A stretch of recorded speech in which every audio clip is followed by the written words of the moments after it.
सफल मोक्ष पाएगा।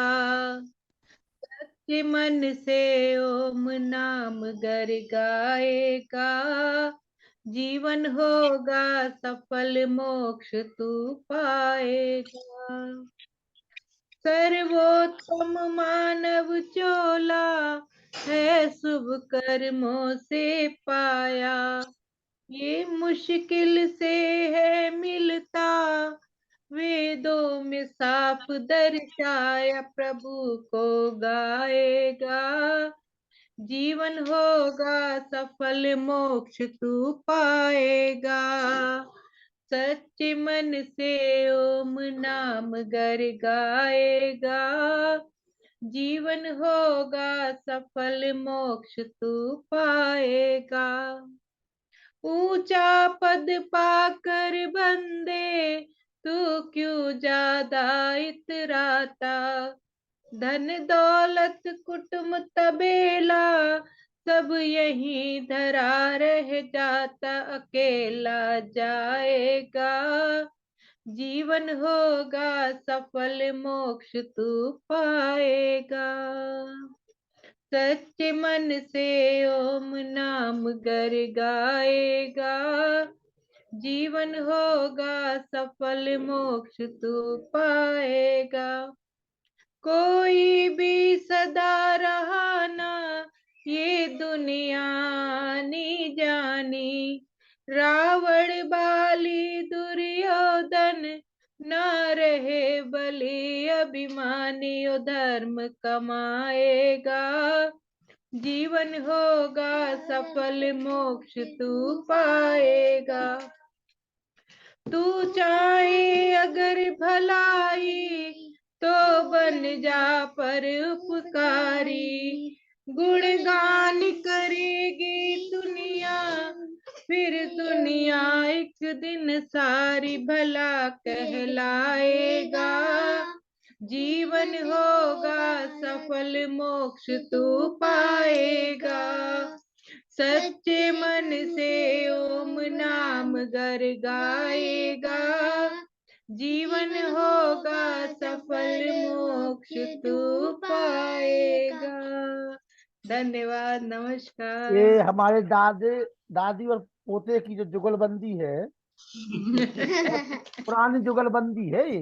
बहुत बढ़िया, बहुत बहुत शुभ आशीर्वाद। बेटा ऐसे ही तरक्की करती आइए रहे। नीलम गुप्ता जी। ओम सर्वेभ्यो नमो नमः। सभी को मेरा हार्दिक नमस्ते स्वीकार हो।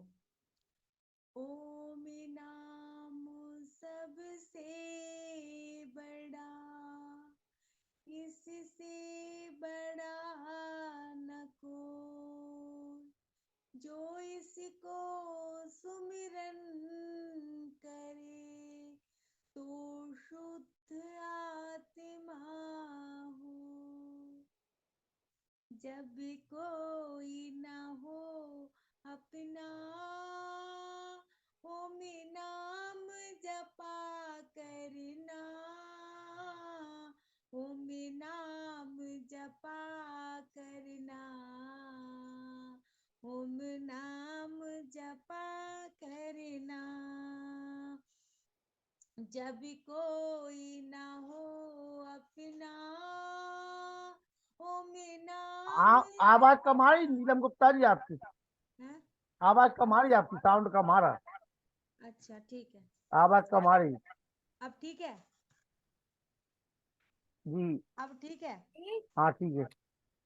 जीवन के समंदर में तूफान भी आते हैं, तू प्रभु का सिमरन कर, वो खुद टल जाते हैं, वो खुद टल जाते हैं।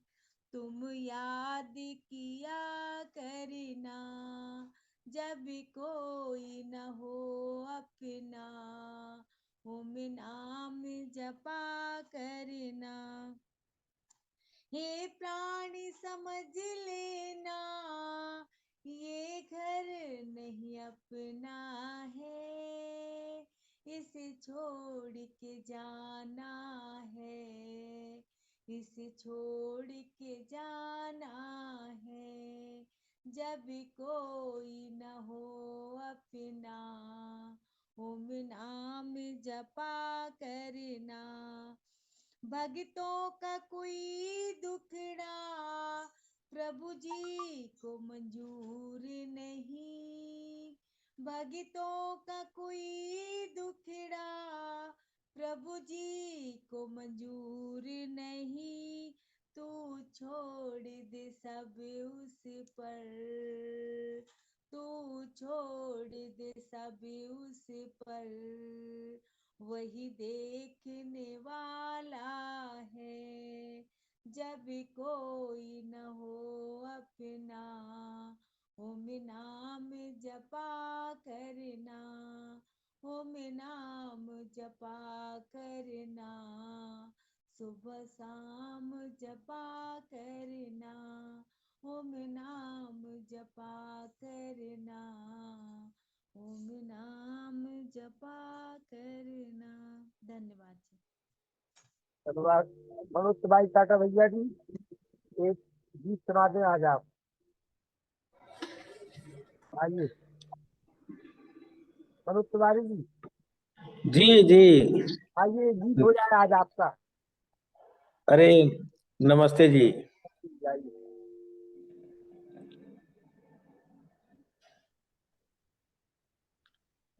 जी, एक गीत। बहुत पुराना गीत है रविंद्र शुक्ला जी का, वो याद आ रहा है थोड़ा सा। कोई चलता पग चिन्हों पर, कोई पग चिन्ह बनाता है वही सूरमा इस जग में, दुनिया में पूजा जाता है। देता संघर्षों को न्योता, मानवता के खातिर जग में, ठोकर से करता दूर सदा जो भी बाधा आती मग में। जो दान लहू का देकर भी अपना कर्तव्य निभाता है वही सूरमा इस जग में, दुनिया में पूजा जाता है। आहार नींद और भय लिप्सा, आहार नींद और भय लिप्सा, असुरों की भी तो नीति यही। इतने को ही जीवन समझे, मानवता की यह रीति नहीं।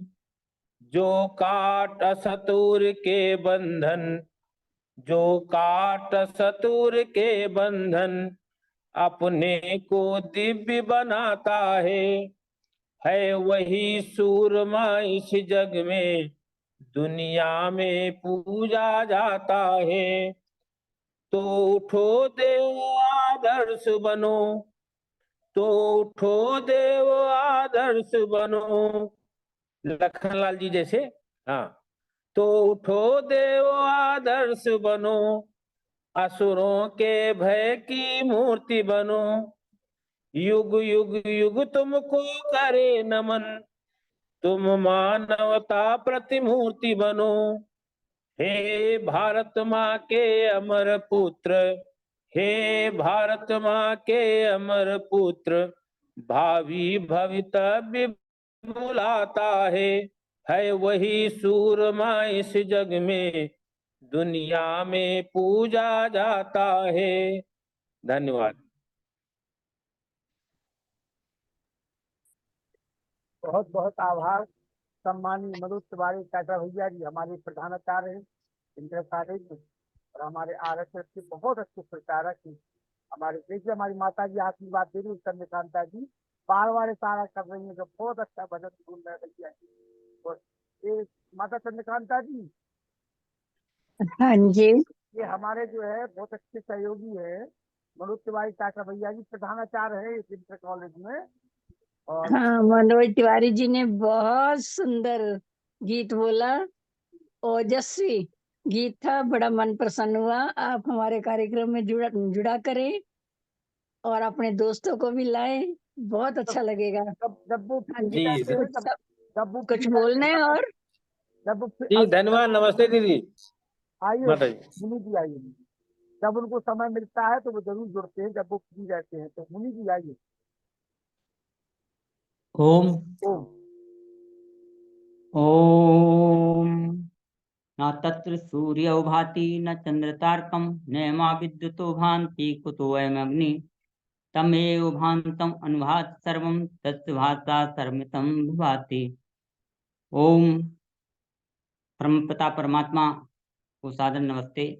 और सभी मातृशक्ति और अभी हमारे टाटा भैया जी ललितपुर से हैं। बहुत अच्छा भजन आपने सुनाया और हमारी माता चंद्रकांता जी ने आशीर्वाद भी दिया है। मैं देख पा रहा हूँ हमारे आचार्य सम्मानीय प्रियस जी को, तो मैं अविलंब उनको सादर आमंत्रित करता हूँ ताकि हम उनके प्रवचनों से लाभ ले सकें ज़्यादा से ज़्यादा। आइए, आपका स्वागत है सादर नमस्ते करते हुए और अपने प्रिय बचनों से और तार्किक बचनों से हम लोगों को इससे लाभान्वित करें। सम्मानीय हमारे आचार्य प्रियस जी।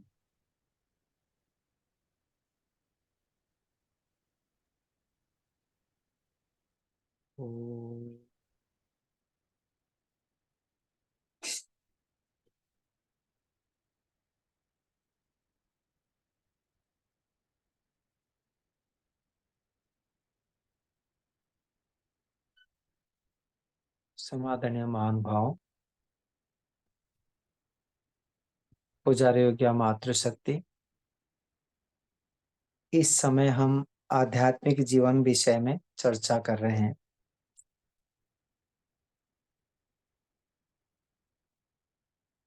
कल जैसे हम विचार किए थे, आत्मा परमात्मा के अस्तित्व को स्वीकार करता हुआ जीवन वह आध्यात्मिक जीवन है।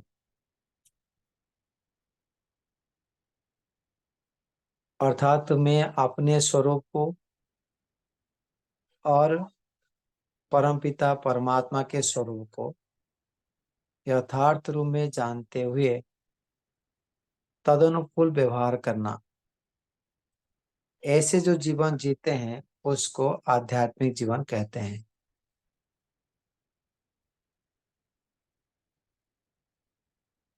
तो हम कल विचार किए थे कि ईश्वर को जानना क्या आवश्यकता है, आत्मा को जानना क्या आवश्यकता है। इस विषय में कुछ संकेत में हम बात किए थे। आज भी उस विषय को ही आगे बढ़ाते हुए और किस रीति से क्रियात्मक रूप में क्या हम जानकारी लेना चाहिए जिससे यह आध्यात्मिक जीवन आदर्शमय होगा।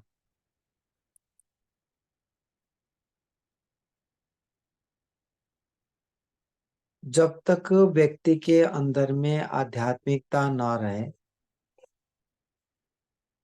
तब तक वह धार्मिक नहीं बन सकते, सत्यवादी नहीं बन सकते, अहिंसक नहीं बन सकते, तो आदर्श मनुष्य भी नहीं बन सकते। आज संसार में जितने भी अधर्म कार्य कर रहे हैं किंवा अभिमानी बन रहे हैं अथवा पद पदवी के लिए व ऐषणाओं की पूर्ति के लिए हम तड़पते रहते हैं, इसका मुख्य कारण यही है कि हम आध्यात्मिक अर्थात आत्मा परमात्मा का बोध नहीं है।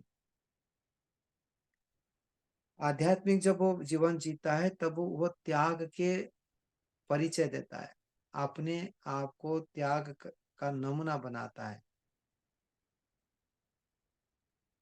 आध्यात्मिकता का जो पहचान है, मापदंड है,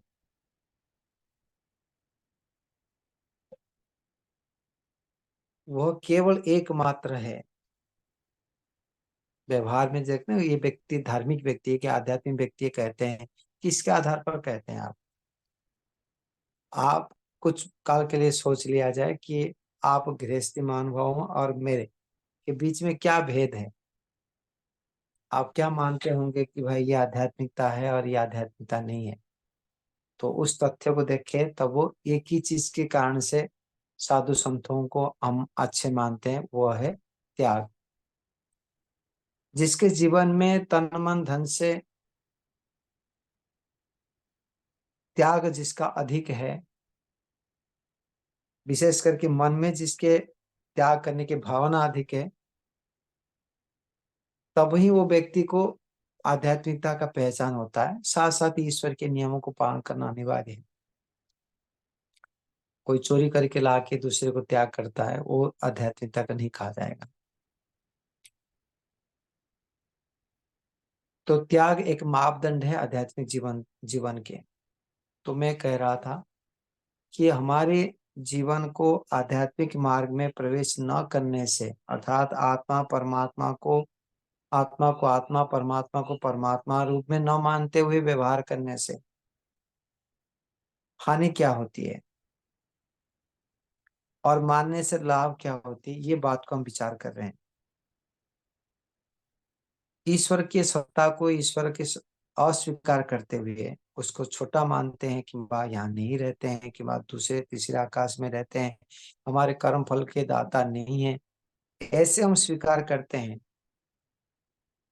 तब वह अपने जीवन निश्चित रूप में पाप की ओर, निकृष्टता की ओर गति कर ही लेती है।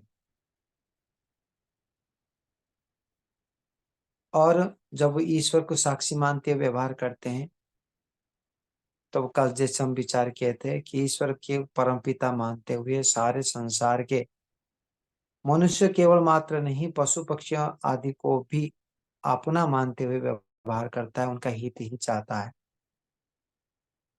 जैसे परिवार में पिता को आदर्श मानते हुए जितने भी परिवार में रहते हैं, उन सभी को अपना मानते हुए उनके सुख दुख में अपना सुख दुख अनुभव करते हैं।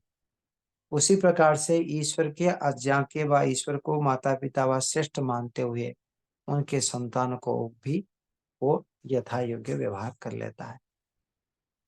तो उसमें मैं बड़ा हूँ, मेरे को सम्मान दो, मुझे धन दो, ये भाव नहीं रहता है। कभी परिवार में ऐसे भाव रहता है क्या कि मैं बड़ा हूं तो मुझे ही मिलना चाहिए? यदि माता पिता को बड़ा मानते हैं तो जब हमारे घर टूटता है तभी टूटता है जब माता पिता को हम बड़ा मानना स्वीकार नहीं किया, हम स्वयं अपने को बड़ा मानने लगे, तब हम एक दूसरे के दोषों को देखते हुए अलग अलग हो जाते हैं, टूट जाते हैं। तो जब तक हमने बचपन से लेकर के जब तक अपने आप को माता पिता से छोटा मानते थे, उनके समर्पित रहते थे, तो हमारे के एक दूसरे के दोष हमको छुपता नहीं था, उसके कारण से हम बाधित नहीं होते थे। एक दूसरे को डांटते थे भी, पिटाई भी करते थे, सिखाते, सबके अंदर में हित के भावना प्रकाशित हो रहा था। तो उसी प्रकार से परमपिता परमात्मा को जब हम सबके पिता मान लेंगे तो अहिंसक भी बन जाएंगे। हिंसा किसको करेंगे? तो इसलिए वो जो ईश्वर को सर्वव्यापक मानते हुए और सभी आत्माओं का रक्षक मानते हैं, पालक मानते हैं, तो तब ही हम स्वयं आर्य बनते हुए दूसरे को आर्य बना सकते हैं। परिवार में संतान को किंबा पत्नी को किंबा परिवार के किसी सदस्य को सुधार करने के लिए पहला कार्य होता है कि मैं भी परिवार के सदस्य हूं, ये बोध कराना होता है। ऐसे ही समाज में कभी सुधार करने के लिए हम जब चाहते हैं तब वो ये पहला कार्य रहता है कि प्रभु मैं आपके संतान हूं और ये सारे समाज के व्यक्ति भी आपके संतान है, मेरे कर्तव्य है, आप मेरे पिता है, तो इन सभी संतानों को आपके मुझे रक्षा करना चाहिए जैसे आप रक्षा करते हैं। इस प्रकार से जैसे बड़े भाई छोटे भाई के हित चाहते हुए उसका कल्याण करता है कि वह छोटे भाई बड़े भाई का सहयोग करता रहता है, उसी प्रकार से ही हमको इस विश्व रूपी परिवार में, इस सृष्टि रूपी परिवार में हर प्राणी के प्रति भावना हो पाएगा। नहीं तो शब्द मात्र से सर्वे भवन्तु सुखिनः कहते रहेंगे, लेकिन व्यवहार नहीं हो सकता है, क्योंकि हम परिवार के अंग ही नहीं मानते हैं। तो हम दूसरे के हित क्यों चाहेंगे? चाहेंगे तो व्यापार में चाहेंगे। दुकानदार व्यक्ति कभी भी वो परिवार नहीं मानता, फिर भी सामान देता है, क्योंकि उसके प्रतिबदल में उसको लाभ होता है, उसको धन मिलता है। ऐसे ही हम दूसरे की सेवा करेंगे जब तक आपको प्रशंसा मिले, मान सम्मान मिले, धन मिले, तभी उसको सेवा कर पाएंगे। तो जो अनुचित वो सेवा नहीं, वो व्यापार है। तो इस प्रकार से जीवन जीने के लिए जो अपने जीवन को आदर्श कहते हैं, श्रेष्ठ कहते हैं, तब ही हो पाएगा जब हम परम पिता परमात्मा को सर्वोपरि मानेंगे, श्रेष्ठ मानेंगे, उसके सत्ता को स्वीकार करेंगे। और साथ साथ ईश्वर की सत्ता को स्वीकार करने से आध्यात्मिक जीवन में ईश्वर को सर्वोपरि मानते हैं, हम सभी का मालिक मानते हैं, स्वामी मानते हैं, राजा मानते हैं। यदि ये मानने के पश्चात तो अभिमान अहंकार तो नष्ट होता ही है। और कल जैसे मैं बता रहा था कि दूसरे के गुणों, ईश्वरीय गुणों को धारण करने के लिए जो ग्रहण करने योग्य गुण है, उन गुणों को ग्रहण करने के लिए स्वतः ही हम परिवर्तनशील हो जाते हैं। जब हम विचार करते हैं प्रभु आप न्यायकारी है, सदा न्याय करते हैं, हमारे सभी का कर्मों को देखते हैं, फल देते हैं, तो स्वतः ही न्याय युक्त कार्य करना चाहते हैं। हे प्रभु आप सत्यकारी है, सत्य वचन करते हैं, आप परोपकारी है, दूसरे का निस्वार्थ पर में सेवा करते हैं, परोपकार करते हैं, तो वो स्वतः ही हमारे आत्मा में एक संस्कार पड़ जाता है कि मुझे भी होना चाहिए। तो ऐसे आध्यात्मिक जीवन जीने से जो ईश्वरीय गुण है उसको धारण करने के लिए स्वतः संस्कारित बन जाते हैं और परिवर्तन हो जाता है। इसलिए सर्वश्रेष्ठ उपासना व ईश्वर के गुणगान करना कहा गया है। यज्ञ वही श्रेष्ठतम कर्म जो कहा गया, यज्ञ जैसे कर्म नहीं है जो सांसारिक कर्मों से सबसे श्रेष्ठ कर्म है।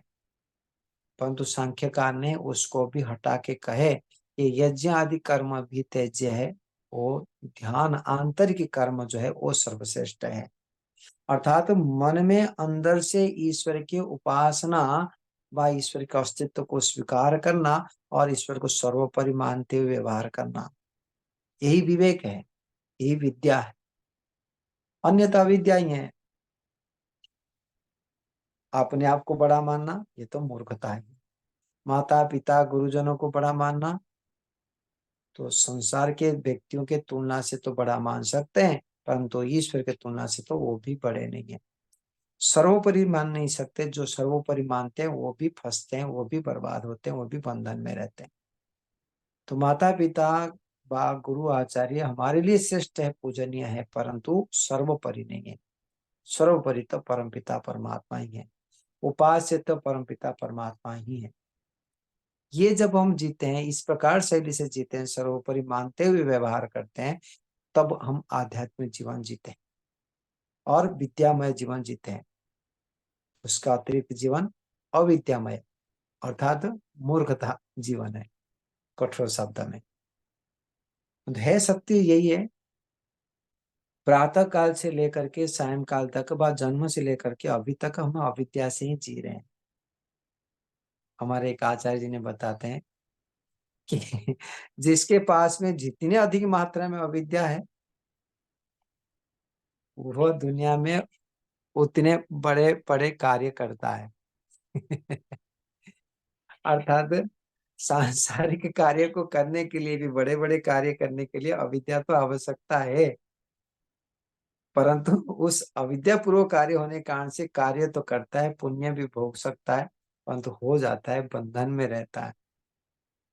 तो यहाँ पर जो भूमि है, हमारे जो विश्व है, यहाँ रहने के स्थान नहीं है, यहाँ कुछ करके भागने के स्थान है। रह के यहाँ रहते हुए संसार का उपकार कर लेंगे, वो कार्य हमारा नहीं है। ईश्वर के कार्य दूसरे के कल्याण करने का काम। हम तो उनके प्रतिनिधि है, उनके सेवक है, उनका मालिक है, सॉरी क्या कहते हैं, कर्मचारी है, मजदूर है, जो भी माने, उनके हेल्पर है, ये माने। तो ईश्वर के आदेश है, इसीलिए हम परोपकार करते हैं। हम संपूर्ण विश्व को आर्य बना दे कि संपूर्ण विश्व को श्रेष्ठ बना दे, ये हमारे कार्य नहीं है। इसका मतलब नहीं है कि हमारे भावना नहीं होना चाहिए, भावना तो होना चाहिए, सर्वे भवन्तु सुखिनः, और संसार ब्रह्मांड को मैंने आर्य बनाऊं, तभी तो प्रयास कर पाए। और हो सभी श्रेष्ठ बने, सभी आर्य बने, ये भावना अंदर से फुट फुट के निकलना चाहिए। मतलब सभी व्यक्तियों के अंदर में, हृदय में होना चाहिए, तभी ही हम श्रेष्ठ स्वयं बनेंगे और दूसरे को बना सकते हैं। परंतु कोई सोच लेगा कि मैं पूरे ब्रह्मांड को श्रेष्ठ बना के ही मरूंगा, वो संभव नहीं, वो हमारे कार्य नहीं। आशा है आपको समझ में आया होगा। अर्थात कार्य करना भी है और वो कार्य हम पूर्ण करने के लिए चाहना वो मूर्खता है, कि वह कार्य के लिए मेरे जीवन मानना मूर्खता है। हमको खाना पीना भी है, परंतु खाने के लिए जीवन मानना ये मूर्खता है। हमें संतान उत्पत्ति करना है, देश राष्ट्र के प्रजाओं को उत्पन्न करना है और सबको अपना मानना है, परंतु अपना मानने के लिए मेरे जीवन ही वो मूर्खता है। इसका मतलब क्या हुआ? तो जीवन के उद्देश्य और कुछ है, परंतु उस उद्देश्य को पूर्ति करने के लिए ये कार्य करना उचित है। खाने के लिए जीवन नहीं है, उस दूसरे चीजों को प्राप्त करने के लिए भोजन करना अनिवार्य। मुझे दिल्ली यहाँ से जाना हो तो दिल्ली मेरे लक्ष्य हो, तो दिल्ली को लक्ष्य को प्राप्त करने के लिए मुझे दूसरे काम करना है। मुझे ट्रेन में जाना है, मुझे भोजन लेना है, मुझे सूटकेस बांधना है, मुझे सूटकेस लेके जाना है, आदि आदि जितने भी कार्य करते हैं उस दिल्ली को जाने के लिए, दिल्ली से कुछ चीज को प्राप्त करने के लिए, ना कि हमारा जीवन ही ट्रेन में यात्रा करना। वो नहीं है, वो लक्ष्य नहीं है, वो साधन मात्र है, उसको करने से होता है। उसी प्रकार से सांसारिक कर्म को करने के लिए जीवन नहीं। वो सांसारिक कर्म में धन रोजगार कर लो, मान सम्मान रोजगार कर लो, संतान उत्पत्ति कर लो, बंगला मकान बना दो, चक्रवर्ती राजा क्यों ना बन जाओ, उसके लिए जीवन नहीं है। जीवन दूसरे के लिए, उसके लिए चक्रवर्ती राजा बनना पड़े तो बनेंगे, जो भी करना पड़े करेंगे, जितने हो सकता है हमारे से उतने करेंगे, लेकिन प्राप्त करना दूसरे को चीज है, वो है ईश्वर। तो ईश्वर को प्राप्त करने के लिए ही जीवन है वास्तव में।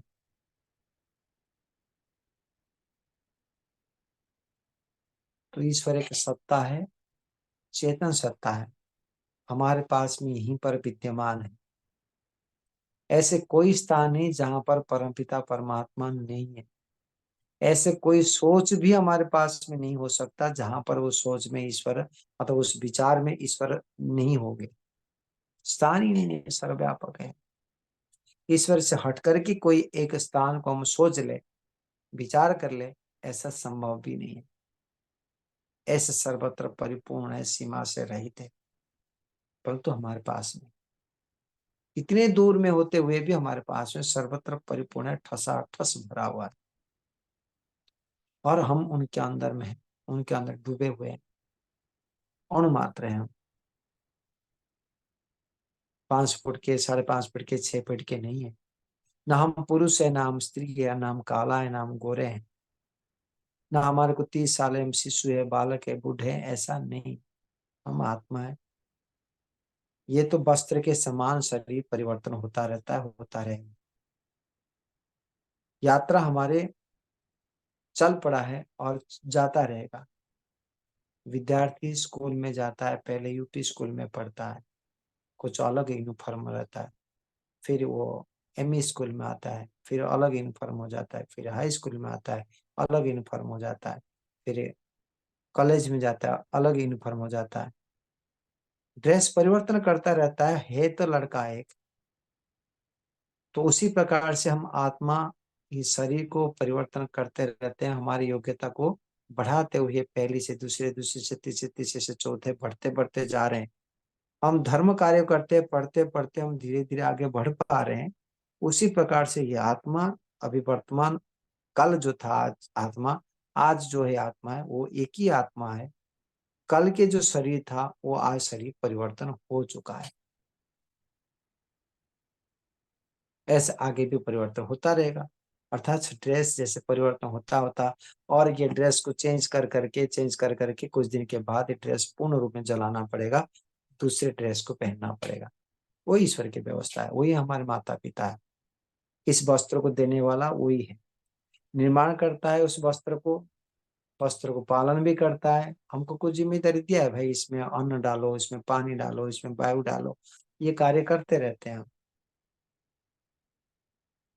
परंतु है मालिक शरीर का वही है, और उसने ही पोषण करता है, और उसमें ही कमजोर हो जाने के पश्चात परमाणु के अवयवों के क्या बोलते हैं, उसका टूट फूट जाने के बाद उसको तोड़ देता है, नष्ट कर लेता है, दूसरे शरीर दे देता है। ऐसे ईश्वर हमारे परम हितैषी अपना हित के लिए कार्य करता रहता है, और हमारे जीवन उस यथार्थ को जानने के लिए जो ईश्वर करता है, और कुछ भी नहीं है। जानने के लिए हमको खाना है, जानने के लिए हमें सोना है, जानने के लिए हमको विवाह करना है, जानने के लिए हमको संतान उत्पत्ति करना है, जानने के लिए राजा बनना है, जानने के लिए व्यापार करना है, जो भी बताओ उस ईश्वर को जानने के लिए ही है। ये समझ में आता नहीं है, मुझे भी पूरा में आना कठिनाई हो जाता है। तो ये ही समस्या है हमारे, कि जो चीज सत्य है उसको स्वीकार नहीं कर पाते, और सबसे बड़ा सत्य यही है।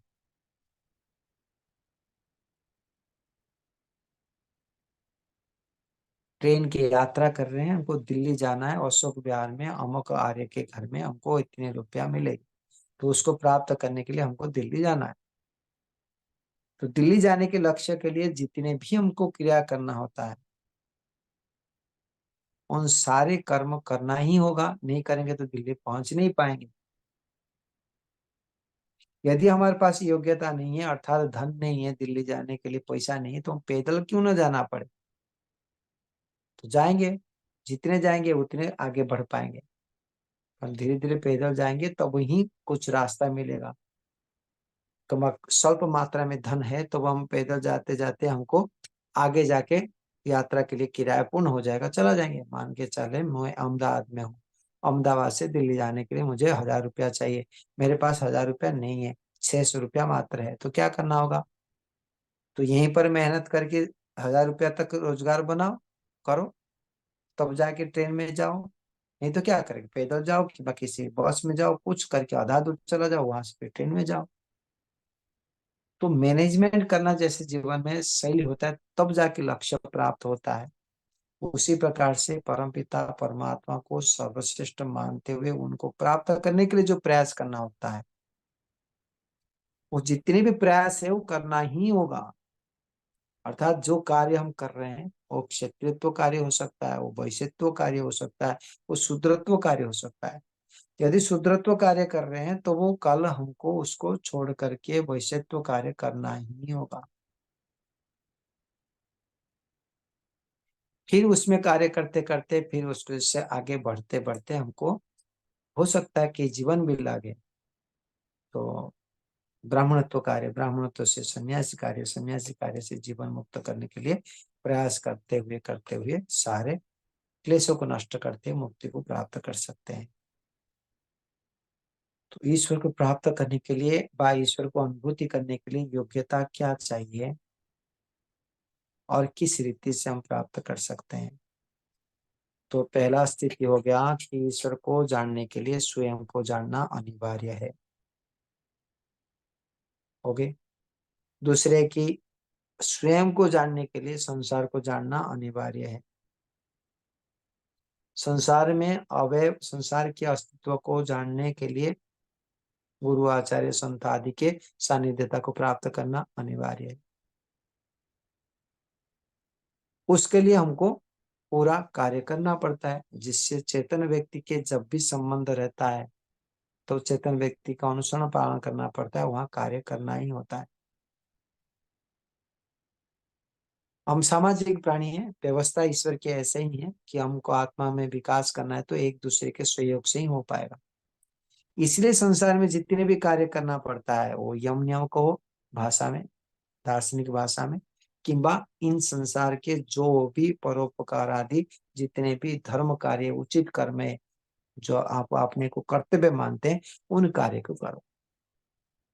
उन कार्य को करते करते हमने आगे बढ़ पाएंगे, जैसे मैंने क्रम बताया उस क्रम से आगे बढ़ पाएंगे। यही मार्ग के रास्ता है, यही साधन है। तो अहिंसा, सत्य, अस्तेय, ब्रह्मचर्य, परिग्रह, इनमें से सारे कर्म आ जाता है। परोपकार कार्य भी आ जाता है, सत्य वचन भी आ जाता है। तो सत्य आचरण करना जो एक शब्द है कि अहिंसा जिसको कहते हैं, हिंसा नहीं करना, कि एक शब्द छोटा सा है, कितने मेहनत करना पड़ता है उसके लिए। मन से, वाणी से, शरीर से किसी भी प्रकार से किसी के प्रति कष्ट न हो, उस प्रकार व्यवहार करना। आप दुखी होके बैठे हुए हैं ना, आपको कोई देखता है तब भी आप हिंसक बन रहे हैं। ये है मतलब इतने सूक्ष्म तरह हम कुछ नहीं कर रहे हैं, बैठे हुए हैं, खाली दुखी होके बैठे हैं और के, तो वो आप दूसरे को कष्ट दे रहे हैं। यहाँ तक पहुंचनी, समाज में रहते हैं तो हिंसा नहीं करना, खाली किसी को पिटाई करना नहीं। आपने जो बड़ी लैंग्वेज जिसको कहते हैं, तो उसमें भी हमको सुख देना होगा। उसके कारण से किसी को दुखी होते हैं कोई, तब भी हम हिंसक हैं। जो जानबूझ के हम करते हैं, अनजानता से तो कितने हिंसा हो रही है वो गिनती नहीं कर पाएंगे। श्वास प्रश्वास में, खाने पीने में, दुर्गंध फैलाने में, आदि आदि में तो निरंतर हम कष्ट देते हैं दुनिया को। तो इन सारी चीजों को करना ही होगा। और ये आप बताएं कि ये संभव थोड़ी है, क्या बिना श्वास प्रश्वास जी जाएंगे? बिना हिंसा से कर सकते? ठीक है, मानते हैं बिना हिंसा से हम जी नहीं सकते, परंतु हिंसा के फल भोगना पड़ेगा, इतने तो स्वीकार करो। इसको दंड मिलेगा ये तो स्वीकार करो, तब तो कुछ यहाँ से हट के आगे बढ़ेंगे। वो स्वीकार नहीं करते हैं, वो समस्या है। एक शूद्र व्यक्ति झाड़ू पोछा लगाता है सेठ का, साफ सुथरा करता है, मालिश करता है, सेठ को खिलाता पिलाता है, सब कार्य करता है, और वो सोचता है कि मैं यहाँ जो हूँ बहुत बड़े सुखी में हूँ। धर्म पूर्वक करता है, ईमानदारता पूर्वक सेठ का सेवा करता है, और सोचता है मैं बहुत मस्ती हूँ, मुझे खाने को मिल रहा है, रहने को जगह मिल रहा है, धन मिल रहा है, मतलब मेरी व्यवस्था चल रही है, तो मुझे क्या चाहिए? और कुछ नहीं चाहिए।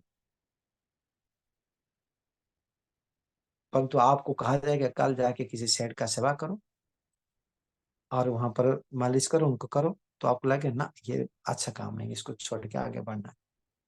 क्योंकि हमारी योग्यता उनकी योग्यता में भेद है। हमारी योग्यता मान के चले हम व्यापार करते हैं कि हमने पढ़ते हैं पढ़ाते हैं, तो हमारी योग्यता बढ़ चुका है। इन छोटे कार्य में जीवन लगाने की इच्छा जैसे नहीं होती है। उचित कार्य उनके लिए है जिनकी योग्यता छोटा है। हमारी योग्यता कुछ बढ़ चुके हैं, इसीलिए हमने उस जगह में उस कार्य को करना पसंद नहीं करते हैं। उसी प्रकार से संसार में भी जो हम कार्याएं करते हैं निरंतर, तो उस कार्य में ही बने रहना, वहां भी हमारी मूर्खता हो जाती है।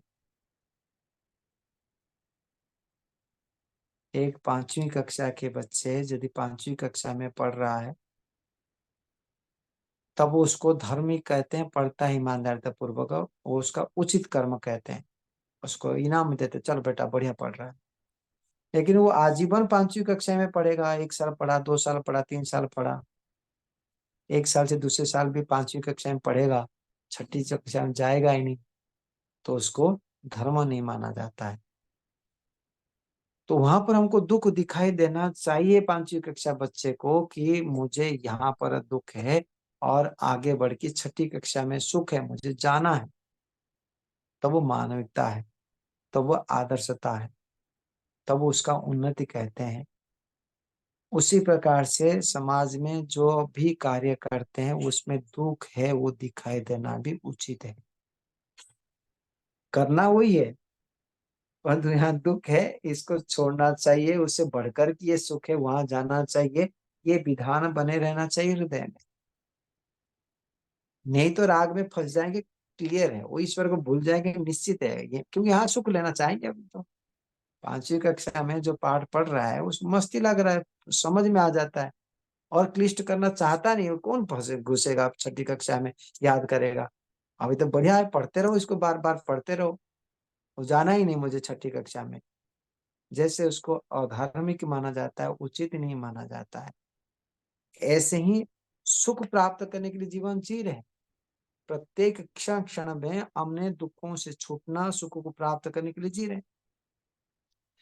परंतु उस सुख के में भी दुख है, जो देख पाता है वो बुद्धिमान है, वो आगे बढ़ पाता है। करना वही, परंतु वो दुख है मान लिया, तब उसको एक दिन छोड़ देगा, उससे बड़ा सुख जहाँ है वहां भागेगा। प्रातः काल में उठते हैं, हमने ब्रश क्यों करते हैं? नहीं करेंगे तो दांत सड़ जाएगी, दुर्गंध मारेगा, मुझे कष्ट देगा, दूसरे कष्ट देगा, तो इसीलिए मैं दुखी नहीं होना चाहता हूँ, तो इसलिए हम ब्रश करते हैं। स्नान क्यों करते हैं? नहीं है तो बीमार पड़ जाएंगे, दुखी होंगे, करते हैं। भोजन क्यों करते हैं? नहीं है तो भूख लगेगा, दुखी हो जाएंगे, तो दुखों से निवृत्त होने के लिए कर। नौकरी व्यापार करना, शयन करना, अभी भी पढ़ाना, ये सारे हमें दुखों से निवृत्त होने के लिए कर रहे हैं। लेकिन बुद्धि में यदि आ जाए कि इसमें ही सुख है, यहाँ दुख बिल्कुल नहीं है, तो बाधित हो जाएंगे, तो उसमें राग हो जाएगा, वहां अटैचमेंट हो जाएगा। ये तब होता है जब हम हर समय स्वाध्याय करते हैं, सत्संग करते हैं और यथार्थ में जीना चाहते हैं, तो निश्चित रूप में संसार के जो वस्तु हमारे साथ में है उसमें दुख दिखाई देगा, उससे छोड़ करके, उससे बढ़कर के जो चीज है उसमें आनंद, दुख, सुख दिखाई देगा, वहां पर जंप करेंगे। आज तक ऐसे ही जंप किए, इसीलिए आज हम यहाँ पर पहुंच पहुंच पाए हैं। बस और थोड़ी सी वेग और थोड़ी सी अधिक शक्ति लगाना रहता है। यदि ये इच्छा रह जाएगा तो निश्चित रूप में आज नहीं तो कल, कल नहीं तो परसों हम ईश्वर की ओर जाएंगे ही, रह ही नहीं सकते। संभव नहीं हम टिक जाए यहाँ पर, ऐसी ईश्वर की व्यवस्था है। बस मुझे आगे बढ़ना है, मुझे आगे बढ़ना है, मुझे आगे बढ़ना है। किसमें अधिक सुख है, किसमें अधिक सुख है, उसमें जाना है। और जो मिल गया उसके प्रति, दाता के प्रति धन्यवाद, जिन जिनों के सहयोग के उनके प्रति धन्यवाद। इससे बढ़ करके क्या है? इससे बढ़ करके क्या है? इससे बढ़ करके क्या है? तो हम तीन तो ईश्वर ही आएगा, जाएंगे का। हम जो टिक जाते हैं, रुक जाते हैं, थकान कर लेते हैं, बस हो गया भैया, नहीं करना, वो अनुचित है। हो गया, नहीं करना, जितने हुआ उतने में हमको तृप्त रहना, वो संतोष है, मंजूर है। अर्थात जितने मिल गया उन दाताओं को, उनके सहयोगी व्यक्तियों को धन्यवाद देते हुए एक तृप्त अनुभूति करना, आनंद अनुभूति करना, वो धर्म है, मना नहीं। पर उतने में ही बनी रहना फिर अधर्म हो जाता है। तो आध्यात्मिक जीवन जीने के लिए जो शैली है, जो क्रम है, जो मेथड है, यही है। संसार के उपकार्य कार्य ईश्वर के आदेश अनुरूप कार्य करते रहेंगे, और उन कार्यों में दोषों को, दुखों को, बाधाओं को देखते हुए देखेंगे, और उससे बढ़कर के क्या कार्य है ये देखेंगे, तभी सोच आएगा कि हम बढ़कर के कार्य देखेंगे, तभी यहाँ दुख दिखाई देगा। तो ये दोनों चीज को देखना होगा, तब जाके अंतिम में क्या आएगा कि संसार मुझे नहीं चाहिए प्रभु, मुझे तो आप ही चाहिए। मुझे कुछ भी नहीं चाहिए प्रभु, मुझे आप चाहिए। ये अनुभूति में आएगी। ये लाने के लिए प्रक्रिया यहीं से शुरू होगा। खाने पीने, देखने, सुने, वो जितने भी कार्य है उसमें जिसमें हमको रुचि लगता है उसमें दोष देखो, उसमें दुख देखो, और कोई उपाय नहीं है। ये उपाय से हम चलेंगे। एक मूर्ख व्यक्ति व अज्ञानी व्यक्ति, मूर्ख बोलना कठोर शब्द है, अज्ञानी व्यक्ति जानता नहीं है, तो उसका योग्यता कम है, तो वो शुद्रत्व कार्य करता है, झाड़ू लगाता है, पोछा लगाता है, साफ करता है, बर्तन धोता है, और इन सारे कार्य को करते हुए किसी सेठ के पास में है। वो सेठ के पास से जो सेवा करता है, कार्य करता है, वो कब वो वैश्यत्व कार्य को अग्रसित हो पाएगा? आप सोचें। तब हो पाएगा, तब लगेगा जब उनको अनुभूति होगा कि नहीं, ये सेठ बड़े आराम है, उसके पास, उसके अधीन मुझे रहना पड़ता है, वो मुझे डांटता है गलती करता है तो, मैं गलती करता हूँ तो मुझे सेठ जी डांटते हैं, वो बड़े हैं, मैं छोटा हूँ। ये अनुभूति होता है। मेरे पास धन नहीं है इसीलिए मैं छोटा हूँ, और सेठ जी के पास धन है इसलिए वो सुखी है। वो जब अनुभूति करता है तब वो शुद्रत्व कार्य को छोड़ करके वैश्यत्व कार्य करने की इच्छा रखता है। फिर वैश्यत्व कार्य प्रारंभ करता है। थोड़े थोड़े समय शुद्रत्व कार्य को छोटा करता है, कम करता है और व्यापार करना शुरू करता है, अर्थ को बढ़ाना चाहता है। ऐसे करते करते बड़े धार्मिक वैश्यत्व कार्य करने लगता है और शुद्रत्व कार्य को वो छोड़ देता है। ऐसे ही हम जहां पर खड़े हैं उससे सुख लेने की इच्छा करना अनुचित है। सुख के लिए ही प्रयास करते हैं, दुखों से छूटने के लिए ही प्रयास करते हैं, परंतु सुख लेना अनुचित है। वहां पर सुखी होके वहां रह जाना, टिक जाना अनुचित है। ये शैली है जीवन जीने का। दुखी नहीं होना है वहां पर, दुखी होना तो महामूर्खता है। दुख देखते हुए दुखी हो जाना भी मूर्खता है। दुख है बोध लेते हुए उसको छोड़ देना बुद्धिमत्ता है, छोड़ के बढ़ जाना। इसका मतलब नहीं है कि मैं दुखी हो रहा हूं तो दुनिया भी दुखी होते रहे, उन दुखों को समाधान करने की इच्छा न करे। ये बुद्धिमत्ता नहीं है, ये आध्यात्मिकता नहीं है। विधर्मी व्यक्ति हमारे आक्रमण करते रहे, हमारे को नष्ट करने लगे, हम यहाँ दुख है बोल के चुपचाप आंख बंद कर दे, ध्यान करे ओम आनंद करे, वो बुद्धिमत्ता नहीं है। क्या करना पड़ेगा उसमें? आपको लगता है कि मुझे ये समाधान करना है, समाधान लगता नहीं, लगना ही चाहिए। तो समाधान के रास्ता रखते हुए समाधान करते हुए आगे बढ़ना होता है। नहीं तो पलायमान होगा, वैराग्य नहीं होगा, विरक्त नहीं है। कामचोर कहते हैं जिसको, वो पलायमान कहते हैं।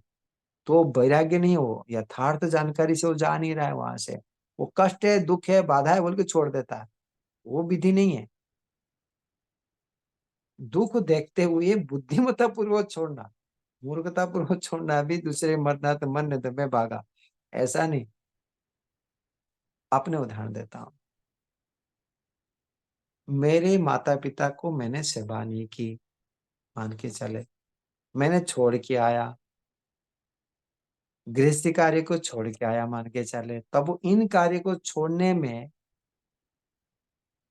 दो उपाय है कि वहां पर बड़े दुख है, कष्ट है, बाधा है, सेवा करना पड़ेगा, रोजगार करना पड़ता है, ऐसे सोच के मैंने छोड़ दिया। एक उपाय छोड़ के मैं यहाँ आके बड़े आराम से रहूंगा, बड़े शांति से रहूंगा, कोई काम करना नहीं पड़ेगा, ऐसे सोच के मैंने आया, एक उपाय। दूसरे की नहीं, मैं जो कार्य कर रहा हूँ इससे बढ़कर के ये कार्य है, ये होने से बहुत बड़ा सुख को उपलब्धि होगा, इससे संसार का मैं अधिक उपकार कर पाऊंगा। मध्यम स्तर के ये हुआ, उससे मध्यम स्तर के हुआ। दुख देखा वहां पर, दुख क्या, ये छोटा है, ये भी पुण्य कार्य है, ये भी ईश्वरीय कार्य है, परंतु उससे बढ़कर के ये कार्य है। तो ईश्वर ने विधान किए हैं छोटे कार्य को छोड़ के बड़े कार्य को करना धार्मिकता है, उचित है। एक गांव में एक सरपंच बनता है, गांव के लोग उनको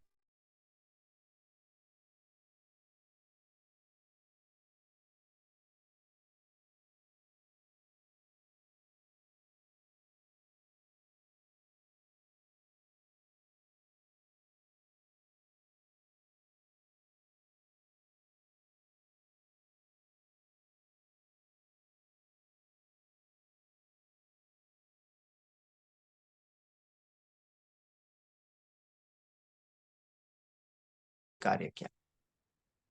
एक क्लर्क जो है वो चपरासी की क्लर्क जो है वो नौकरी करते समय कहता है कि मैं 60 साल तक ये नौकरी करूंगा, संकल्प करता है अपॉइंटमेंट लेटर लेते समय, ईमानदारिता पुरुषार्थ करूंगा, कभी मैं छोड़ूंगा नहीं।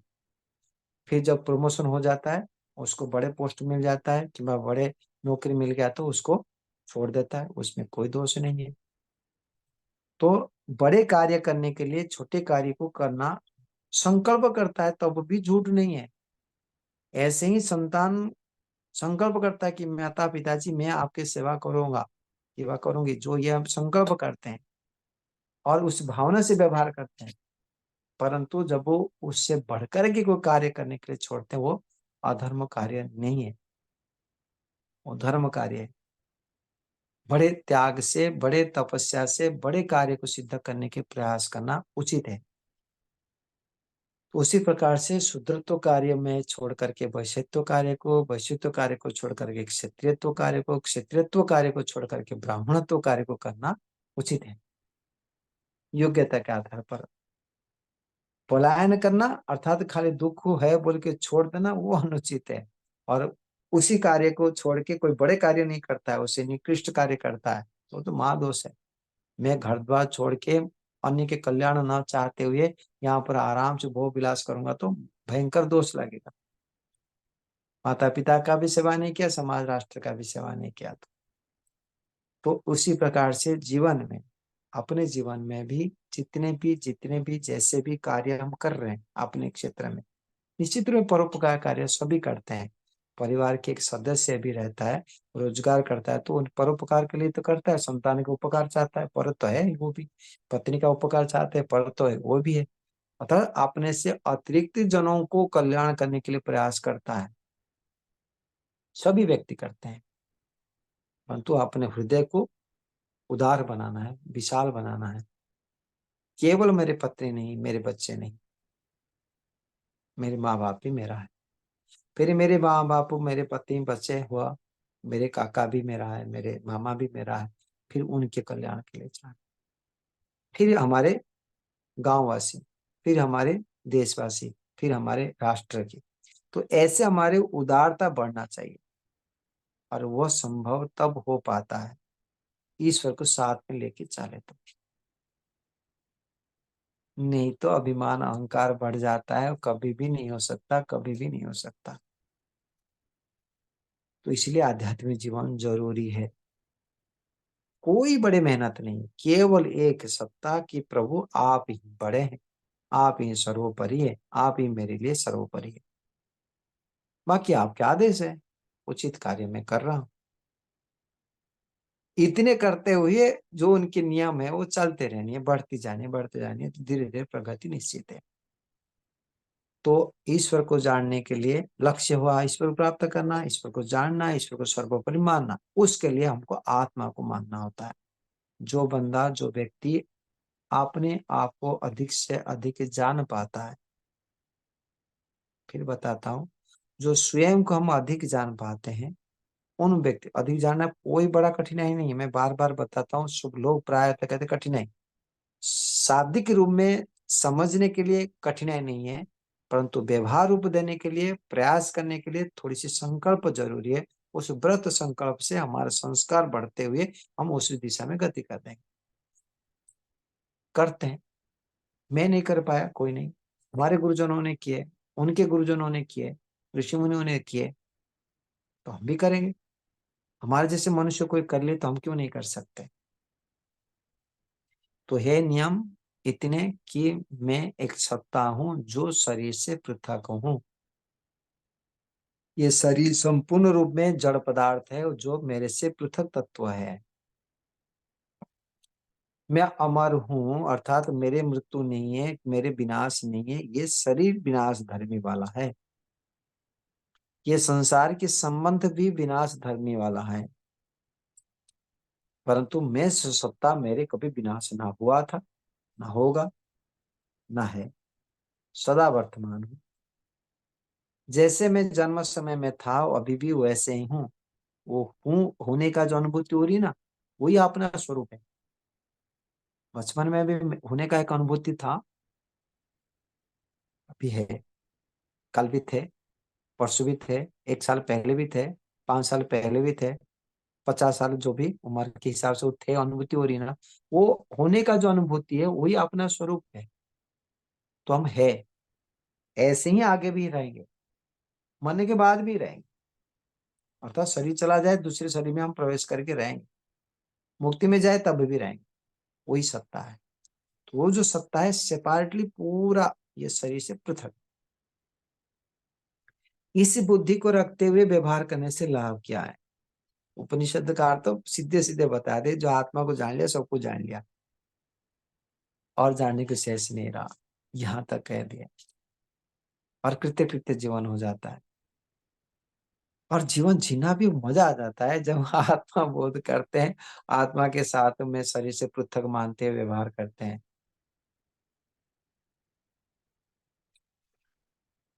एक व्यक्ति रागी है कि द्वेषी है कि कामी है कि क्रोधी है, उसका मूल जड़ तो यही है। मन को, बुद्धि को अपना मान लेते हैं।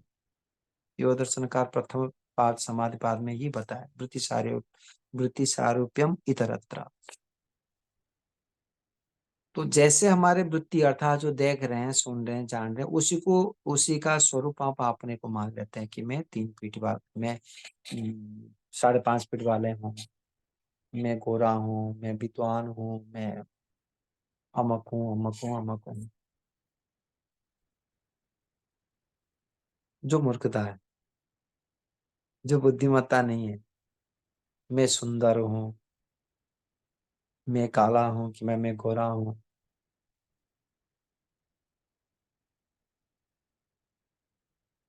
ये वास्तविक स्वरूप अपना नहीं है। ये तो जो दिखाई देता है ये परिवर्तनशील, कचरा पेटी का है। मल मूत्र हड्डी मांस से भरा हुआ इस शरीर का रूप है ये। अपना स्वरूप तो नहीं हो सकता।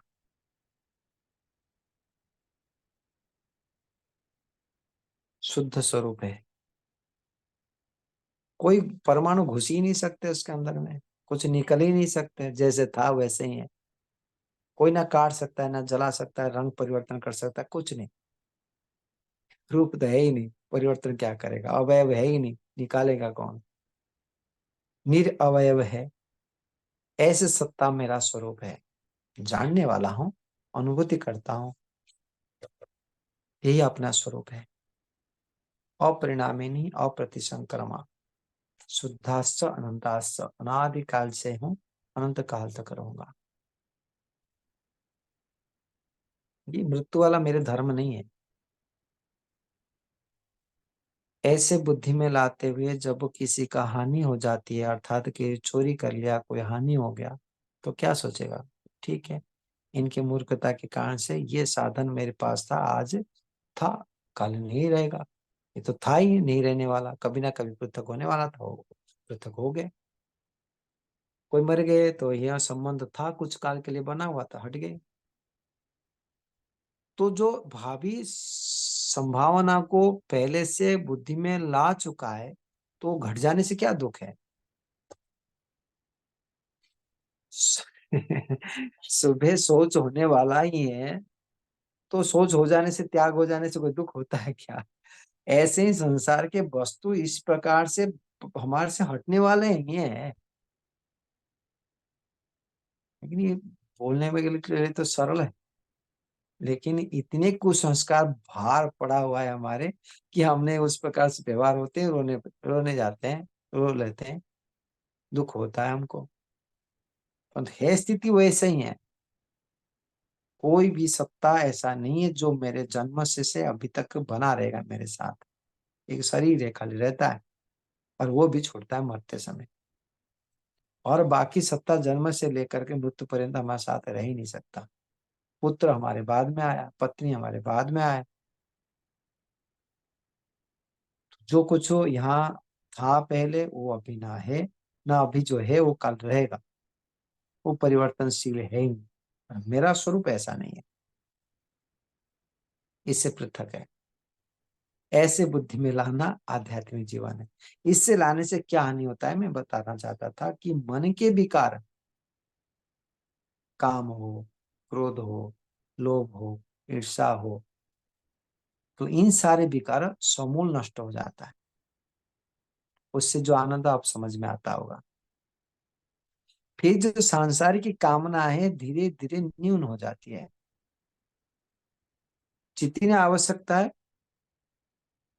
ईश्वरीय कार्य को करने के लिए, उतने संग्रह करके आगे बढ़ता है। महानुभाव, मैं कुछ दिन के लिए परीक्षण कर रहा था कि साधनों को संग्रह करने के इच्छा बढ़ाने से कितनी दुख है, और साधन की इच्छा, जितने साधन चाहिए उसको छोटा करने के लिए प्रयास करने से कितना आनंद है। शायद आपको लगेगा कि क्या उल्टा पुल्टा बता रहे हैं आचार्य। 2 जोड़ी कपड़ा है, तीसरे जोड़ी कपड़ा बढ़ाने में आनंद आपको मिलता होगा, लेकिन उसमें कितने दुख है, कोई अभाषी व्यक्ति को, आध्यात्मिक जीवन जीने वाला व्यक्ति को पकड़ में आता है।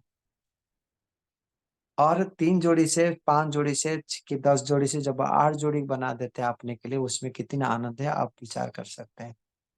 करके तो देखो। तो आवश्यक साधनों को कम तब हो पाएगा, जितनी आवश्यकता है उतने को ही संग्रह करेंगे। अत्यधिक अनावश्यक साधन को कम तब ही कर पाएंगे जब हम आत्मा बोध करेंगे। नहीं तो जितने मिलता है उतने में अपने स्वर को बढ़ रहा है ऐसे मानते हैं, हमने बढ़ रहा है। मेरे पास लाख रुपया था, अभी करोड़पति बन रहा, 2 लाखपति हो गया, 3 लाख हो गया, 5 लाख हो गया, मैं बढ़ रहा हूँ। मेरे पास छोटा घर में था, बड़ा घर हो गया, मैं बड़ा हो गया। मुझे 50 व्यक्ति सम्मान करता है, 100 व्यक्ति सम्मान करते हैं, मैं बड़ा हो गया हूँ। तो ये बड़ापन तब आता है जब आत्मबोध में कमी रहते हैं, कि कभी चिंतन मनन नहीं करते हैं कि मैं आत्मा हूँ बोल के। जब आत्मा मैं हूँ बोलते हैं तब क्या भाव होता है, मुझे इतने व्यक्ति आवश्यकता क्यों है, मुझे तो इतने में पर्याप्त है, कि मैं इतने मुझे सम्मान में पर्याप्त है। वो छोड़ता है उसको अंदर से, व्यवहार करने के लिए जो भी करे सत्य को स्वीकार कर लेता है। बहुत क्लिष्ट बात आपको लगता होगा, परंतु यही करना ही होगा। आज नहीं तो कल, कल नहीं तो परसों, इस जन्म नहीं तो अगले जन्म, अगले जन्म नहीं तो और अगले जन्म, कभी ना कभी ना कभी करना ही होगा। तो बुद्धिमान व्यक्ति जो होते हैं आज ही से ही आरंभ कर लेते हैं। तो हमारे जीवन में आध्यात्मिक जीवन शैली में जीने के लिए हमको आत्मा के बोध करना होगा। कैसे करें भाई आत्मा को? अपने आप को जानना भी क्लिष्ट है, तो कैसे जाने? तो उसके लिए भी ऋषि मुनि ने बताया, बहुत बड़ा चीज बता दिए। तो बता दिए कि देखे हुए पदार्थ, सुने हुए चीजों से वितृष्टा होना उतने तो चाहिए। दृष्ट अनुश्राविक विषय वितृष्णस्या वशीकार संज्ञा वैराग्यम, ये जरूरी है। परंतु ये होगा पूरा रूप में तब ही आत्मबोध होगा, ऐसा भी नहीं है। जितने जितने ये होगा उतने उतने आत्मा को बोध करेंगे। प्रायतः व्यक्तिगत ये तो संभव नहीं है, तो वो चलो ना क्या मेहनत करना, ऐसा नहीं। जितने जितने हमने संसारिक की सुखों को व सांसारिक वस्तुओं में सुख बोल के मानते हैं, उतने उतने हम आत्मबोध से दूर रहेंगे। जितने जितने हमने संसार से वस्तुओं को दुख देखने लगेंगे, वो यथार्थ है, परिवर्तनशील है, अनित्य है, सदा रहने वाला नहीं है, दुख मिश्रित है, तो ऐसे मानेंगे तब वो धीरे धीरे हमको आत्मबोध करने की इच्छा होगी और आत्मबोध हो पाएगा। किसी भी चीज में एकाग्र तब कर पाते हैं ना, यही कार्य मुझे उचित है, अन्य कार्य की मेरे लिए आवश्यकता नहीं है। अभी हम सुन रहे हैं तो हम सभी कार्य को विराम करके इस कार्य को सुन रहे हैं, इसीलिए सुन रहे हैं कि ये कार्य मेरे लिए आवश्यकता, अन्य कार्य से गौण है, ये मुख्य है। कोई बंदा पढ़ाई करता है तो पढ़ाई समय में वही सोचता है कि मैं पढ़ाई कार्य मेरे लिए मुख्य है, अन्य कार्य खाना पीना सुनना गीत देखना टीवी देखना ये मेरे लिए गौण है, अभी नहीं देखना है। जैसे बोध करते हुए अन्य कार्य को छोड़ देता है, उसी कार्य में ही मन को लगाता है। सेम टू सेम है, कोई क्लिष्ट नहीं है। तो उस समय कम से कम आत्मा को बोध करने के लिए इच्छा करते समय कम से कम ये बुद्धि में संकल्प रूप मात्र से भी हो अभ्यास कि संसार से हट करके मैं अपने जीवन को, मैं अपने आप को जानूं। उस अतिरिक्त विषय को जानना नहीं, अभी तो आत्मा को जानना है। तो आत्मा को जानने की इच्छा करेंगे, उसको ही एकाग्र कहते हैं। एकाग्र चित्त में बैठेंगे, पहला काम। फिर मौन रहना तो है ही, वाणी से शरीर से सारे कार्य को बंद करना पड़ेगा, तभी एकाग्र हो पाएंगे। इस कार्य को करते, मैं उपाय बता रहा हूँ कि आपको बोध करने के लिए प्रयास करते हुए पहले अभ्यास से बनाना होगा, यम नियम का आचरण करना आदि करना होगा, और संसार में दुख दिखाई देना चाहिए, वो प्रयास होना चाहिए। तब जाके आत्मा को बोध करने के लिए हम बैठते हैं आसन में। अपने आप को जानना, अपने आप को जानने के लिए भी मन की आवश्यकता है, मन की एकाग्रता जरूरी है। अर्थात जैसे आईना में हम देखते हैं ना, अपने शरीर को आईना में स्वयं देखते हैं, उसी प्रकार से मन से स्वयं को, अपने आप को देखना शुरू होती है। तो जैसे आईना हिल जाने से अपना स्वरूप का बोध नहीं होता है, आईना उबड़ खाबड़ होने से अपना स्वरूप बोध नहीं होता है, अपना प्रतिरूप दिखाई नहीं देता है, ऐसे मन की चंचलता से, राजसिकता से, तामसिकता से ये आत्मबोध नहीं हो पाएगा। वो राजसिकता तामसिकता हमारी लौकिक कामनाएं करती हैं, इच्छाएं, उसके संस्कार जो अंदर में चित्त में पड़ा है वो उबड़ खाबड़ है। तो उन उबड़ खाबड़ को शांत करना है प्रेम से। भाई संस्कार तो पढ़ा रहे, कोई बात नहीं, मुझे तो अभी मेरे स्वरूप को जानना है, अपने स्वरूप को जानना है। ऐसे भावना से हम शांत चित्त करेंगे। उसके लिए क्या योग्यता है? थ्योरिटिकल जानकारी तो जरूरी है, मैं शरीर से पृथक हूँ, ये सत्वरस्तम के ढेरे मात्र से पृथक तत्व हूँ, इस बुद्धि में रखना अनिवार्य। ये रखते हुए जब वो शांत रहते हैं फिर विचार करते हैं कि रखते हैं, ध्यान देते हैं कि मुझे अभी कोई बाह्य विचार उठाना नहीं, मुझे तो अभी अपने स्वरूप को जानना है, मुझे कोई विचार नहीं उठाना है। पहला संकल्प होते ध्यान स्थिति में, हाँ, तब मुझे कोई विचार नहीं उठाना है, ये एक इच्छा हमने बनाए रखना जरूरी होता है। तब वो कहाँ से वृत्ति आती है, विचार कहाँ आते हैं, निरीक्षण करते हुए हमने कोई भी वृत्ति को नहीं उठाएंगे, रोकेंगे। तब वो शांत होता है आत्मा, मन। आत्मा तो शांत है ही, मन में संस्कार स्थिर रहते हैं। उस स्थिति में जो इच्छा हमने कर रहे हैं कि मुझे कोई वृत्ति उठाना नहीं है, वो स्वरूप का बोध होता है पहले। कि मैं जो अनुभूति कर रहा हूँ कोई विचार नहीं उठाने का, वो अनुभूति स्वरूप वाला मैं हूँ, ज्ञान स्वरूप वाला मैं हूँ। ऐसे बुद्धि में वो अपने स्वरूप का बोध होता है कि मैं ये स्वरूप वाला हूँ, जानने के सामर्थ्य स्वरूप वाला हूँ, कि इच्छा करने की समर्थ स्वरूप वाला हूँ। ये बुद्धि में वहां पर आए और उसको पकड़ते हो, उसका संस्कार को बढ़ाना, बार बार अभ्यास करना, बार बार अभ्यास करना, बार बार अभ्यास करना। इतनी मेहनत करना होगा। तो चित्त को शांत करना जरूरी है, तब जाके इस धीरे धीरे हम आगे बढ़ पाएंगे। तो ये रहस्य तो सूक्ष्म है, कार्य करना अनिवार्य है। सोच लो, करना तो पड़ेगा ही। बार बार मैं कहता हूँ, नहीं करके छोड़ के आराम से रहेंगे संभव नहीं, कुत्ते बिल्ली सुअर बनना पड़ेगा यहाँ पड़े रहेंगे तो। 5वीं कक्षा के बच्चा 5वीं कक्षा में पढ़े ही रहना चाहेगा, वो उसको लात मार के माता पिता घर से निकाल देंगे, स्कूल से टीचर धक्का मार के निकालेगा। तो ये हम ना करें, हम आगे तो बढ़ना ही है, रह नहीं सकते, यही रास्ता है। आराम करने के लिए संसार नहीं है, भागने के लिए यहाँ से। तो भागने के प्रयास करनी, वो हम बूढ़े भी हो जाए कि हम बचपन से है कि जवान अवस्था में, भागना ही होगा हमको यहाँ से। जितने उतने कम से कम मन में कुछ नहीं कर पाते हैं, मन से संसार के कल्याण चाहेंगे, ईश्वर से याचना करेंगे, बुद्धि को याचना करेंगे, भावनाएं तो परिवर्तन करना है। तो परमपिता परमात्मा कृपा से हम कुछ आध्यात्मिक विषय में कुछ बोध कर पाए और ऐसे हमारे जीवन ऐसे परिवेश मिलता रहे, हम आगे को बढ़ते रहे। इतने कामना के साथ विराम करता हूँ। अन्य कोई शंका हो, संशय हो तो पूछ सकते हैं जी। बहुत बहुत आभार आचार्य जी। और निश्चित रूप से जो रामनवमी के अवसर पर मैं बिल्कुल आपकी सानिध्य में संचालित होने जा रहा है, उसका उद्घाटन होने जा रहा है अप्रैल में रामनवमी के अवसर पर।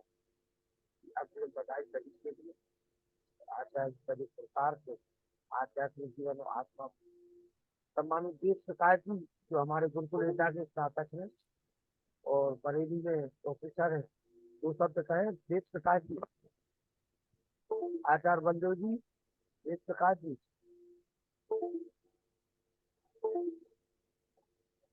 आचार्य बलदेव जी, आचार्य बलदेव जी, देश प्रकाश जी, गुरुकुल नेता के स्नातक। वैसे आप तो जाना चाहिए, सुबह हो गई होगी उसकी। आइए आचार्य बलदेव जी। लेकिन सोया ही लेट है।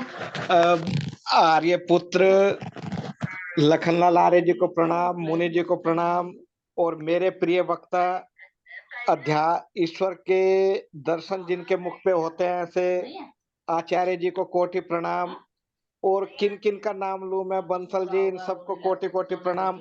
आचार्य जी, अभी आपने जो बताया वैराग्य और भागना, ये कैसे होते हैं, हम कैसे पहचान पाएंगे, हम कैसे पहचान पाएंगे कि इसको वैराग्य है या ये दुनिया से छोड़ के भाग गया है? इसके बारे में कोई उदाहरण दे करके, या हम कैसे पहचानेंगे कि ये दुनिया से भागा हुआ है या सचमुच का वैराग्यवान है? इसके क्या लक्षण होते हैं? कोई एक जी आधा लक्षण विशेष रूप से? जी जी, वो हम प्राय तो ये बातों को हमने सोच नहीं पाएंगे, लेकिन हमारे जीवन में भी हम देख रहे हैं। नहीं आचार्य जी, हमारी पहचान तो दुनिया की करनी है जिनको हमने दान देना है। वो तो अपनी करनी, वो तो पहचान तो होत करते नहीं है हम लोग, दूसरे की करनी है ना। ठीक है। चलिए, तो दुनिया को, दूसरे को देखने के लिए भी अपने को देखना ही होता है पहले, फिर हम परीक्षा कर पाते हैं।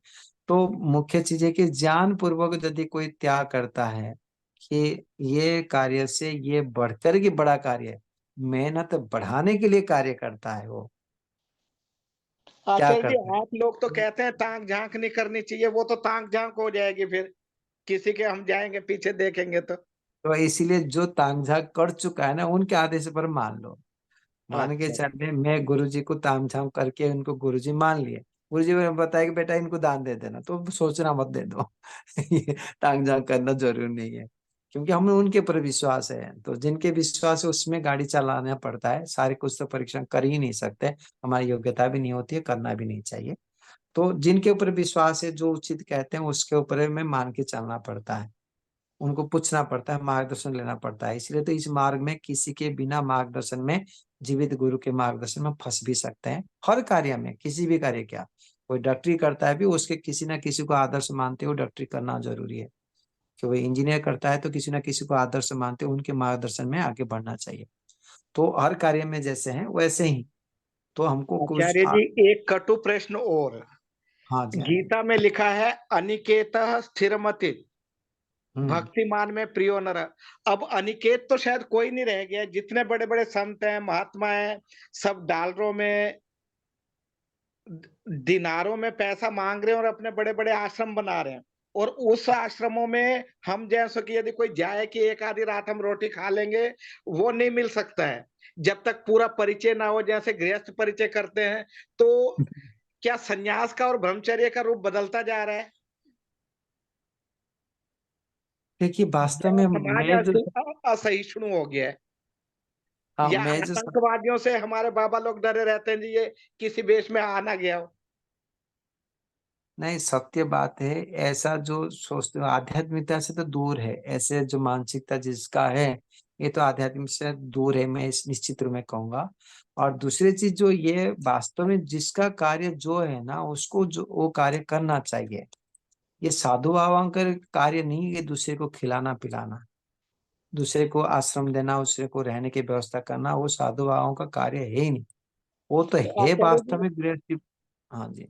सारे संतों ने कर लिए ना, अपने अपने आश्रम बना लिए। जो चाहे व्यक्ति, मैं बताता हूँ, अभी देखिए, जो व्यक्ति अपने को कहता है कि ये मेरे आश्रम है, मैं बनाया हूँ, मेरे अनुमति से चलना चाहिए, वो आश्रम के अधिकारी नहीं है, वो मूर्ख व्यक्ति है। चलो ठीक है आचार्य जी, आपका धन्यवाद। हाँ, समाज मतलब बदल समाज बदल ये रहा है, हमारे, आपको मैं उदाहरण उपनिषदों। देता हूँ आपको, थोड़ा सा हाँ, स्पष्ट समाज समझ। बदल रहा है मैं आचार्य जी, नए नियम आप लोग दीजिए। मैं धन्यवाद बता आपका, मैं कोटि जब धन्यवाद। बता रहा, आज समाज में, हमारी संस्था में मैं बताता हूँ कि पूज्य स्वामी विवेकानंद जी ले लो, कि स्वामी सत्यपति जी ले लो, कि आचार्य ज्ञानेश्वर जी ले लो, जो हमारे परंपरा से चल रहे हैं, उनने कभी भी पद के लिए संस्था में कार्य किए जीवन भर, लेकिन अपने पद के लिए कि अपने को क्या बोलते हैं, ये मेरी संस्था है, ऐसे कभी अनुभूति नहीं किए। हम सभी के संस्था है, ये अनुभूति किए हैं। और सभी को, कोई भी अपने कार्य को कभी कोई करने के लिए आता है ना, उसको तत्काल छोड़े। मैं अपने, आज मेरे भूमिका में मैं बता रहा हूँ बिना अभिमान से, कि जो कार्य मैं कर पाता हूँ, आज कर रहा हूँ। आज भी मेरे साथ में कई आचार्य अध्यापक मेरे साथ में रहते हैं। मेरे कार्य को कोई करता है ना, मैं करने की इच्छा रखते हैं, इतनी इच्छा रखते हैं, तो मैं पूरा देने के लिए तत्पर हूँ।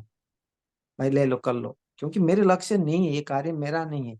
कोई कर ले मेरे नीचे वाले कार्य तो मैं कर लूंगा उसको, बड़े कार्य को करने के लिए मैं जाऊंगा, इसको मैं छोड़ दूंगा। ये भावना से हम जीते हैं। करना पड़ रहा है इसलिए कर रहे हैं। यदि मैं संस्था को मेरा अपना माना तो घर छोड़ के क्यों आया, मैंने घर को बड़ा हाँ बना के। आचार्य जी, बस ये सच्चे वैराग्य की पहचान है शायद, जो हाँ, मैं ये हाँ, यथार्थ है, वास्तव में ये यही सत्य यथार्थ वैराग्य है। और यदि मैं है। छीन रहा हूँ आपसे, तो वो फिर मैं घर से भागा हुआ हूँ या पत्नी ने भगा दिया। थैंक यू आचार्य जी, धन्यवाद। धन्यवाद, आपको उत्तर मिल गया, ठीक है। और इससे आधा बच्चे जी, और दो शब्द हमारे व्याकरण शास्त्री जी, बहुत दिनों की आपकी आवाज सुनी, व्याकरण शास्त्री जी। ॐ स्वस्ति पन्थामनुचरेम सूर्याचन्द्रमसाविव पुनर्ददताघ्नता जानता संगमे महि। ओम शांति शांति शांति। सम्मान्य आज के मुख्य वक्ता आदरणीय आचार्य प्रियस जी, जिन्होंने बड़े ही निष्ठापूर्वक अध्यात्म विषय को लेकर के आत्मा के रहस्य को और उसकी प्रवृत्ति को बताने के लिए बड़ा सुंदर कार्यक्रम प्रस्तुत किया है। सचमुच अध्यात्म जो शब्द है वो अधि आत्मनि अर्थात अपनी आत्मा की ओर निश्चित रूप से बाह्य प्रवृत्ति को रोक करके अंतः प्रवृत्ति की ओर गमन, यही अध्यात्म का मुख्य स्रोत लगता है, मुख्य अर्थ है। और इसी लक्ष्य को लेकर के योग साधना की जाती है। निश्चित तौर पर यह कहा जा सकता है, और आपने जो बताया है कि वो, और अभी आचार्य बलदेव जी ने जो बताया कि किस प्रकार से लोग भागे हुए हैं कि ज्ञान पूर्वक उन्होंने वैराग्य प्राप्त किया है। इस सत्य को जानने के लिए निश्चित रूप से परीक्षा करनी चाहिए, और परीक्षा यही है कि सबसे पहले तो उनका स्वभाव से ही पता चल जाता है कि भगोड़ा है, घर से भागा हुआ है, किसी विक्षुब्ध स्थिति से भागा हुआ है, या ज्ञान पूर्वक भागा हुआ है। ये उसकी प्रवृत्ति बता देती है। और यदि प्रवृत्ति को ठीक ठाक जांचने वाला की अगर प्रवृत्ति गड़बड़ है, तब तो जांचना भी मुश्किल होगा। इसलिए इसको ज्ञान के धरातल पर ही जाना चाहिए। अध्यात्म के धरातल पर जाकर के व्यक्ति शब्द से ही पकड़ लेता है कि वह कैसा ज्ञानी है, किस प्रकार का ज्ञानी है। इस सत्य को आपने स्पष्ट कर दिया है। और निश्चित रूप से ये जो आश्रम बनाने की बात लोग कर रहे हैं या किए हैं, लोकोपकार के लिए जो आश्रम बनाया जाता है, तो है, अब हम बताते रहें, घूमते रहें, बताते रहें, तो फिर वो लक्ष्य जो हमारा है वो पूर्ण नहीं होगा। हम अपने भविष्य के लिए क्या कर देंगे? इसलिए भविष्य के संरक्षण के लिए अच्छे आश्रमों का बनना भी योग्य है, और वही बना सकते हैं जो वैरागी होते हैं। घर छोड़ते हैं लेकिन बड़ा घर बना करके दुनिया को बसाने का काम करते हैं, दुनिया को सुधारने का काम करते हैं। और यही सबसे बड़ा वैज्ञानिक प्रक्रिया अध्यात्म की कही जा सकती है। महर्षि देवदयानंद जी महाराज को वक्त नहीं मिला उस प्रकार का, लेकिन उन्होंने इतना बड़ा घर बना दिया है आर्य समाज का कि आज 60-70 देशों में आर्य समाज का ओम ध्वज लहरा रहा है। यह कितना बड़ा वैराग्य था। और आज हजारों हजार साधक, महात्मा, योगी, सन्यासी, स्वामी विवेकानंद जी जैसे, और भी आचार्य ज्ञानेश्वर जी की चर्चा हो रही थी, स्वामी विवेकानंद की चर्चा हो रही थी। और ये निश्चित रूप से सब कुछ अपने आप में इतना महान है कि उस सत्य को स्वीकारने के लिए हमें आगे आने की आवश्यकता है, और यह बिना अध्यात्म से संभव नहीं है। इसलिए ज्ञान पूर्वक अध्यात्म को जगाइए, हम सबों को जगाना है। और जब जो जगा लिया है वो तो स्पष्ट हो जाता है कि किसने जगाया, किसने न जगाया। इस सत्य को बहुत कुरेदने की आवश्यकता नहीं पड़ती, उसे ज्ञान बल से समझना चाहिए। इन्हीं शब्दों के साथ मैं अपनी वाणी को विराम देता हूँ। ओम शांति शांति शांति। मेजर सुभाष प्रसाद जी।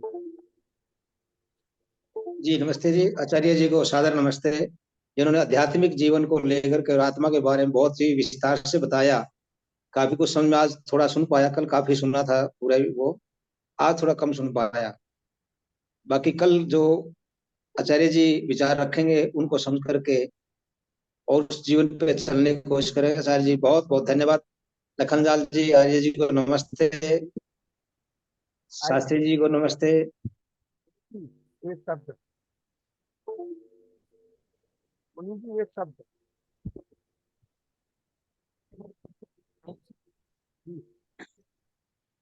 कुर्वन्निवे जीव से छतुं समाह एवं तो नान्यथे वस्तु न कर्म लिप्यते नरे।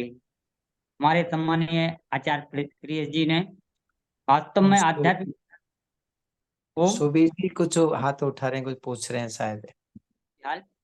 तो मैं कहना चाहूंगा कि केवल हमारे आध्यात्मिक धरातल पर बैठ कर के आपने जो आध्यात्मिक उपदेश हम लोगों को दिया हुआ है, हम लोग उस मार्ग के अनुगामी बन सकें, यही हमारी आत्मबल की परीक्षा है और परमात्मा से प्रार्थना भी है। वो सभी के लिए साधुवाद।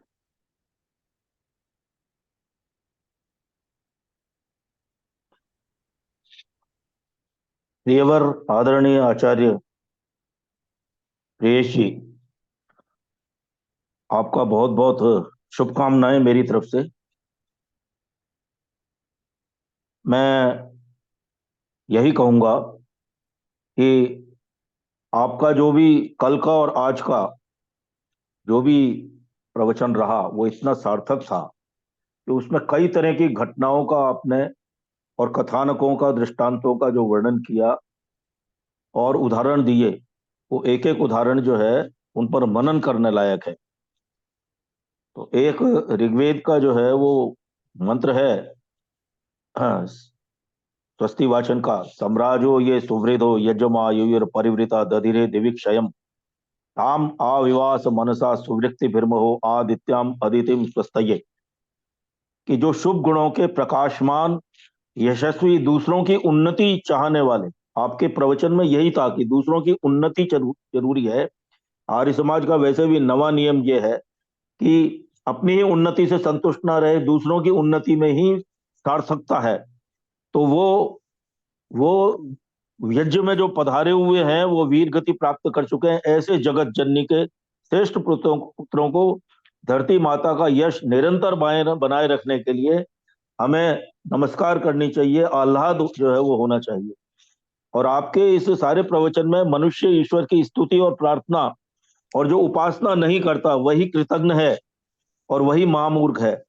अब इसमें बलदेव जी का जो एक प्रश्न था उसके साथ में जोड़ के एक मैं बताऊंगा कि वैराग्य है या त्याज या वैसे ही जो है वो चला गया। एक बड़ा अच्छा श्रेष्ठ जो है वो उदाहरण, उस पर आपकी प्रतिक्रिया और उत्तर चाहूंगा। कि एक सज्जन है हमारे आर्य यूं कहना चाहिए भजनोपदेशक है, प्रसिद्ध भजनोपदेशक के पुत्र भी, नाम लेना श्रेष्ठ नहीं है। वो कहीं पर मैनेजर थे किसी कंपनी में, और बाप की विरासत से उन्होंने जो है वो गायन और वाद्य यंत्रों का बहुत अच्छा जो है वो नियंत्रण कर लिया है, और बहुत अच्छे गाते भी हैं, प्रसिद्ध भी हैं इस समय आर्य जगत में।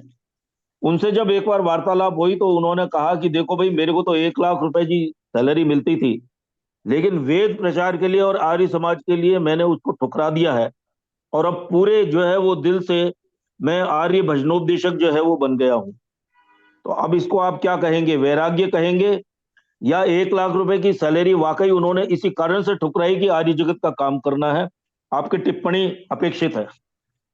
जी जी, तो ये वैराग्य की बात मैंने आपको बता ही दिया कि जो छोटे कार्य को छोड़ करके बड़े कार्य को करने में छोटे कार्य के प्रति वैराग्य हो गई, अर्थात तो उसमें दुख दिखाई दिया और ये बड़े कार्य में बड़े सुख है उसको दिखाई देता है अंदर से, तब वही वो छोटे कार्य को छोड़ पाता है। तो छोटे कार्य के प्रति उसके वैराग्य हो गई। वो धन को नहीं देखे, वो धर्म को देखे, यदि यथार्थ में छोड़े। ठीक है, यदि धन के लोभ से वो भजन उपदेशक नहीं बने, परोपकार के लिए बने हो, दूसरे के कल्याण हो बने हो, तो उनके धर्म लगा कि मैंने ये मैनेजर पोस्ट करते हुए 5, 10, 50 व्यक्ति को मैं उपकार कर पाता हूँ जीवन भर में। आज मैं यदि धर्म प्रचार करूंगा, वेद के प्रचार करूंगा, तो मैं अधिक धार्मिक बनूंगा, अधिक उपकारी बनूंगा। वो सुख उनको अधिक दिखाई दिया, उसका दृष्टिकोण उसी प्रकार से है, तो वो आदर्श है। तो उनको उस परोपकार जो छोटे कार्य हो रहा था उसके प्रति वितृष्णा हो गई, वैराग्य हो गई, और इस कार्य प्रति अच्छे भाव रहा, ऐसे मानना चाहिए।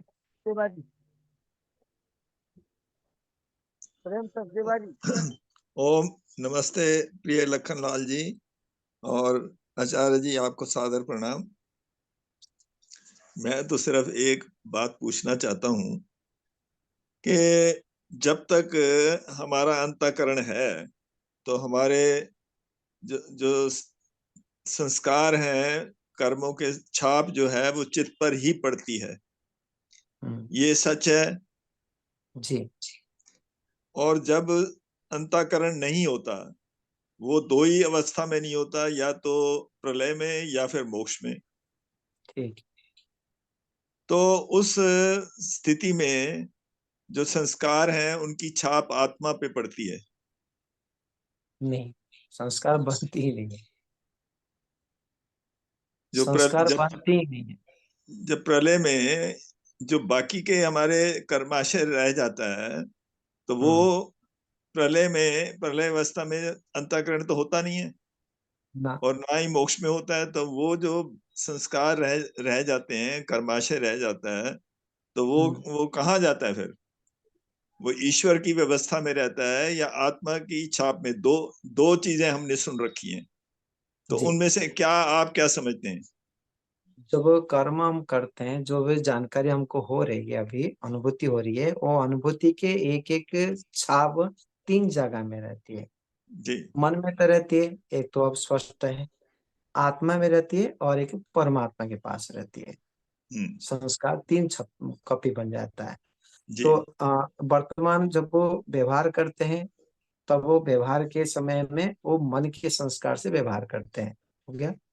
दूसरे, जब प्राथमिक की इच्छा होती है किसी कार्य करने के लिए, तो आत्मा में विद्यमान संस्कार से प्राथमिक की इच्छाएं होती है। अभी रसगुल्ला खाना चाहता हूँ, तो रसगुल्ला आया, मुझे गुलाब जामुन नहीं आया, कि फल नहीं आया, कि कुछ नहीं आया, क्योंकि रसगुल्ला प्रति मेरे संस्कार अधिक है, ऐसे समझना। तो इस प्रकार से संस्कार के, आत्मा के संस्कार से इच्छा, प्राथमिक इच्छा होगी, फिर उस इच्छा मात्र से परोपकारी मन जो है अपने संस्कारों को दिखा देगा, फिर बोध होता है। तो ये आत्मा के संस्कार के काम है, इस जीवन के बात बता रहा हूँ। और ईश्वर के पास जो संस्कार रहता है वो केवल उसके पास रहता है, उसमें कोई काम नहीं। ये संस्कार उसके पास इतने मात्र रहता है, जब वो मुक्ति में वापस आएंगे ऐसा ही, प्रलय के बाद में जब वो संसार में उत्पन्न होंगे, तो उस चित्त में वो संस्कार को डाल के देगा। वो इतने काम है ईश्वर के पास में, वो संस्कार उतने के लिए रहता है। बाकी अन्य समय में संस्कार कहीं बन के रहता है, वो नहीं है। ईश्वर के पास संस्कार ही रहता है। आत्मा के समय में जो आत्मा के पास जो संस्कार है, वो आलंबन आने के बाद, अर्थात शरीर, स्थूल शरीर मिलने के पश्चात ही वो उभर पाता है। कुत्ते के संस्कार वो कुत्ते शरीर प्राप्त होने के बाद मिलेगा। तो ऐसे ही प्रलय के समय में तो शरीर है ही नहीं, तो संस्कार उभरने का है ही नहीं। जब मनुष्य शरीर मिलेगा तो उसके अंदर जो संस्कार है वो उभर जाएगा, लेकिन वो मन में छाप नहीं डाल सकता। मन में छाप डालने के लिए ईश्वर ही डाल के देगा सृष्टि प्रारंभ में।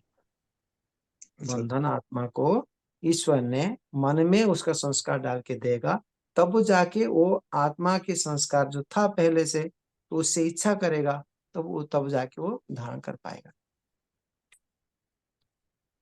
ठीक है भाई, सोने का समय हो गया। आइए शांति पाठ।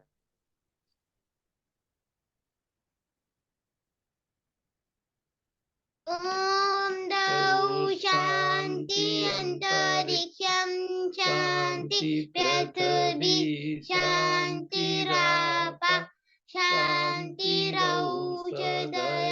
शांति वनस्पतयः शांति विश्वे देवा शांति ब्रह्म शांति सर्वं शांति शांतिरेव शांति श्यामा शांतिरेधि। ओम शांति शांति शांति। जो बोले सो आवे। सत्य सनातन वैदिक धर्म की जय। गुरु विज्ञानंद की जय। योगेश्वर महर्षि दयानंद की जय। मर्यादा पुरुषोत्तम श्री रामचंद्र की जय। योगेश्वर श्री कृष्णचंद्र की जय। पंडित लेख राम की जय। स्वामी सदानंद की जय। स्वामी आत्मानंद की जय। महात्मा हंसराज की जय। भारत माता की जय। गौ माता की रक्षा हो, पालन हो, आर्य समाज अमर रहे, बीच की ज्योति जलती रहे, ओम का झंडा ऊंचा रहे, आर्य यूके महाकुंभ और भारत को समझो अभियान की जय। करवंतो विश्वमार्यम ध्वनि ओम। वैदिक अभिवादन सबको नमस्ते जी।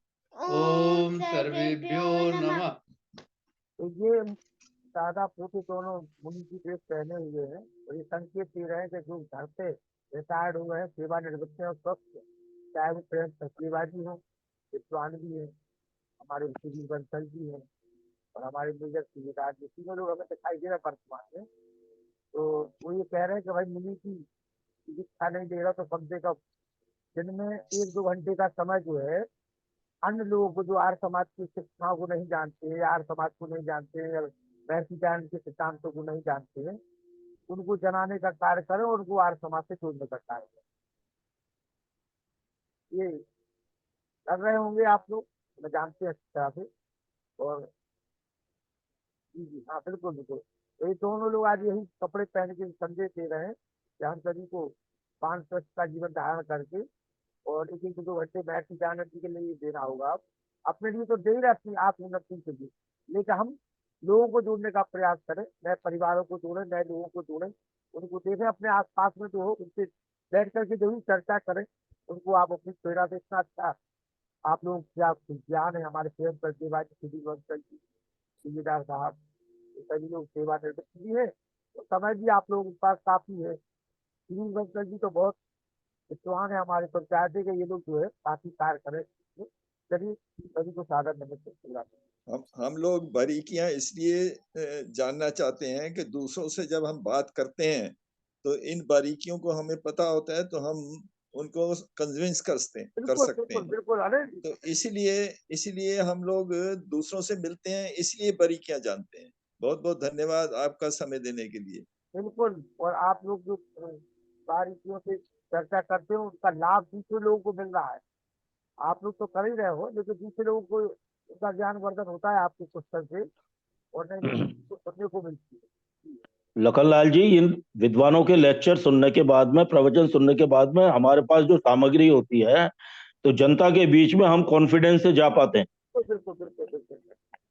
यही और विचार है कि और कई बिंदु जो हैं वो तात्कालिक और प्रासंगिक हो जाते हैं। बिल्कुल। देखिए बंसल जी, अगर हम लोगों के बीच में नहीं जाएंगे और ये सारी चीजें उनको नहीं बताएंगे तो वो तो अपने अंधकार में जी रहे हैं, पाखंड जी में। हाँ। और उनको हम जैसे लोग अगर ये नहीं बता पाए तो वैदिक धर्म का सच्चा स्वरूप क्या है, तो आप फिर क्या कर रहे हैं। तो काफी अच्छी आप लोगों के पास में, हम ये कहते हैं कोई भी व्यक्ति ऐसा नहीं होगा जिसको आप लोग संतुष्ट ना कर पाओ। आप लोगों के पास में ईश्वर का इतना खजाना मौजूद हो चुका है कि आप उनको बिल्कुल अच्छे से संतुष्ट कर सकते हो। मैं जानता हूँ बात यह है ना कि एक जो है वो ग्रुप में कई विद्वानों का जो समागम है तो हर आदमी की अपनी अलग शैली होती है, अपने विचार होते हैं, अध्ययन होता है, स्वाध्याय होता है। हमारा प्रतिनिधि है अभी, हमारा तो उससे इतनी जो है वो जानकारी मिल जाती है कि एक जगह तो मुझे ये कह दिया कि बंसल साहब, ऑल ऑफ ए सडन आप इतने विचार कैसे रख लेते हैं, पहले तो नहीं रखा करते थे। तो ये बहुत अच्छी बात है ना। ये विशेषता है, इस ग्रुप की विशेषता है कि हमें बहुत से विशेषज्ञ मिल रहे हैं। कोई हार्ट का विशेषज्ञ है, कोई ब्रेन का है, कोई हड्डियों का है। हमारा जो प्रस्ताव हमारे प्रेम सचिवाजी ने हमें दे दिया है, मल्टी स्पेशलिटी ये हमारा ग्रुप है। लेकिन बस मेरी एक ही प्रार्थना है कि थोड़ा समय दिया करिए, एंड में देते हो तो अनम्यूट भी म्यूट भी कर देते हो। आपको समय नहीं देंगे, क्षमा करें आप, हमें समय देना है नए लोगों को, युवाओं को। बिल्कुल आप तो उनको दीजिए पहले। आप तो खरबूजा है, आपको तो ओम श्रम का मेरा मैं की बात करिए अब आपसे।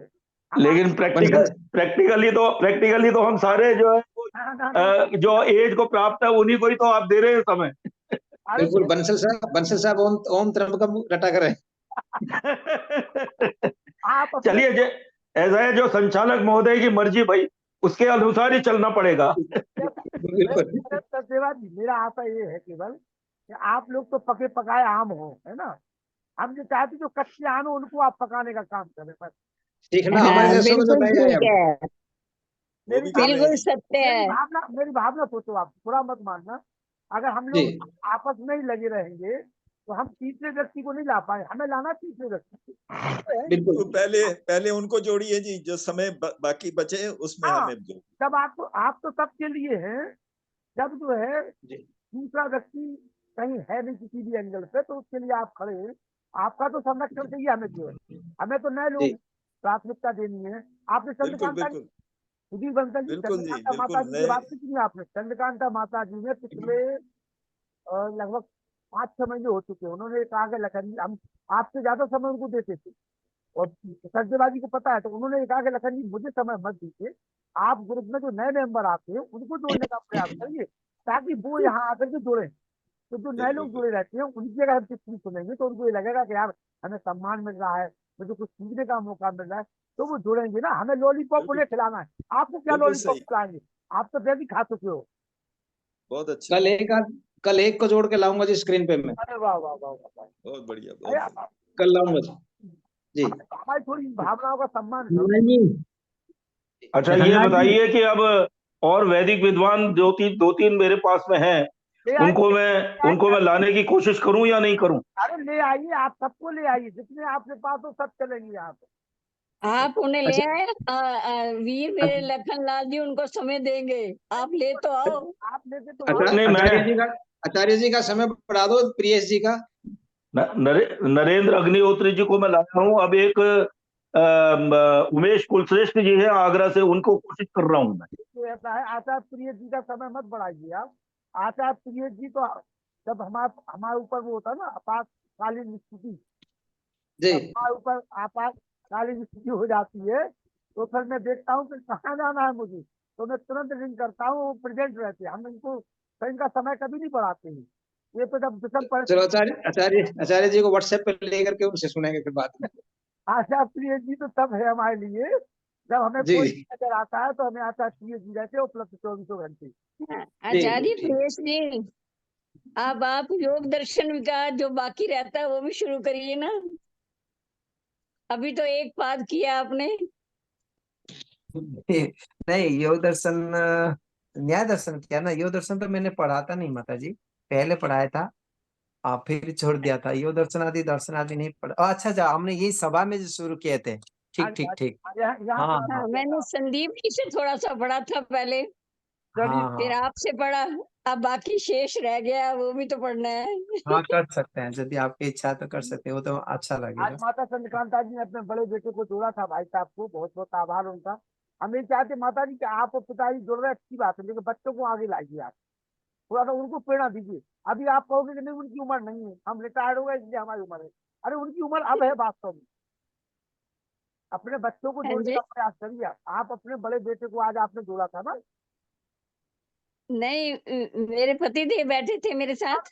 नहीं बैठे तो थे, लेकिन बाद में बड़ा बेटा भी आया था देखने के लिए। नहीं, छोटा बेटा है वो हाँ, जो भी हो, बड़े हो, वो सबसे छोटा है। वो मेरा वीडियो ठीक नहीं हो रहा था, वो ठीक कर रहे थे। उसको ठीक नहीं कराना है। उसको ये कहना है कि बेटा ये घंटे तुम भी सुनो, उनसे कहो कि ये घंटे सुनो, अनिवार्य कर दो उनके लिए। घर में ये बिल्कुल अपना आदेश पारित करोगे, ये घंटे तुम्हें जोड़ना ही वो पड़ेगा। उसी समय ऑफिस से आता है, अभी अभी उसी वक्त आता है। ऑफिस के बाद वीडियो बंद कर ले, वीडियो बंद कर ले, भोजन करते रहे, बात करते रहे, खाते रहे, पीते रहे, सुनते रहे।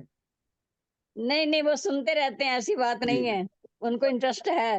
वो मेरे से ज्यादा ज्ञानवान है मेरे बच्चे।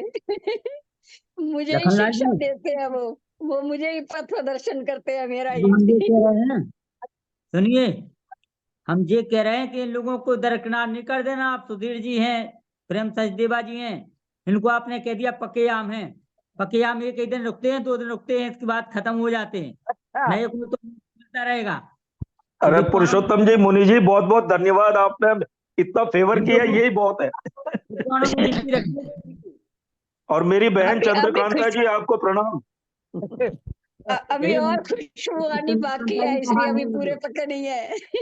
ऐसा हमारे साथ प्रेम सचदेवा जी हूँ, चाहे सुधीर बंसल जी हूँ, ये अगर सूख भी प्रेम जाएंगे तो सचदेवा जी तो बहुत अच्छे क्वेश्चन पूछते हैं, ये अगर सुधीर जी भी। ये पक्के सूख भी जाएंगे तो फिर पानी दे देंगे तो इसी का आएंगे, चिंता ना करेगा। पर ये चंद्रकांता बहन जी, शिकायत है आपके द्वारा, आपके थ्रू लखनलाल जी को, ये तो मुझे बहुत जल्दी म्यूट कर देते हैं। मैं आगे अपनी बात बोल ही नहीं पाता। मैंने पहली बार ही कह दिया था सुधीर जी को समय दो, जब आपको म्यूट किया था मैंने कहा उनके प्रश्न सुनने हैं, उत्तर। धन्यवाद सुधीर जी। बोले आइए आप सारे विद्वानों को कल आचार्य जी को पुनः सुनते हैं, सभी को साधन। कोशिश करता हूँ। अब उन्होंने 1 दिसंबर के बाद बोला था, कल उनसे संपर्क करूंगा वापस। प्रभु की कृपा बनी रहे। आचार्य जी को सादर नमस्ते। सभी का धन्यवाद जी, शुभ रात्रि जी। हमारा नमस्ते जी, शास्त्री जी नमस्ते, व्यासनंदन जी, आचार्य जी आपको भी प्रणाम, मुनि जी, सबको नमस्ते जी, आचार्य जी को नमस्ते, लखनलाल जी को नमस्ते। सब हाँ जी। अंतिम सांसें ले रही है।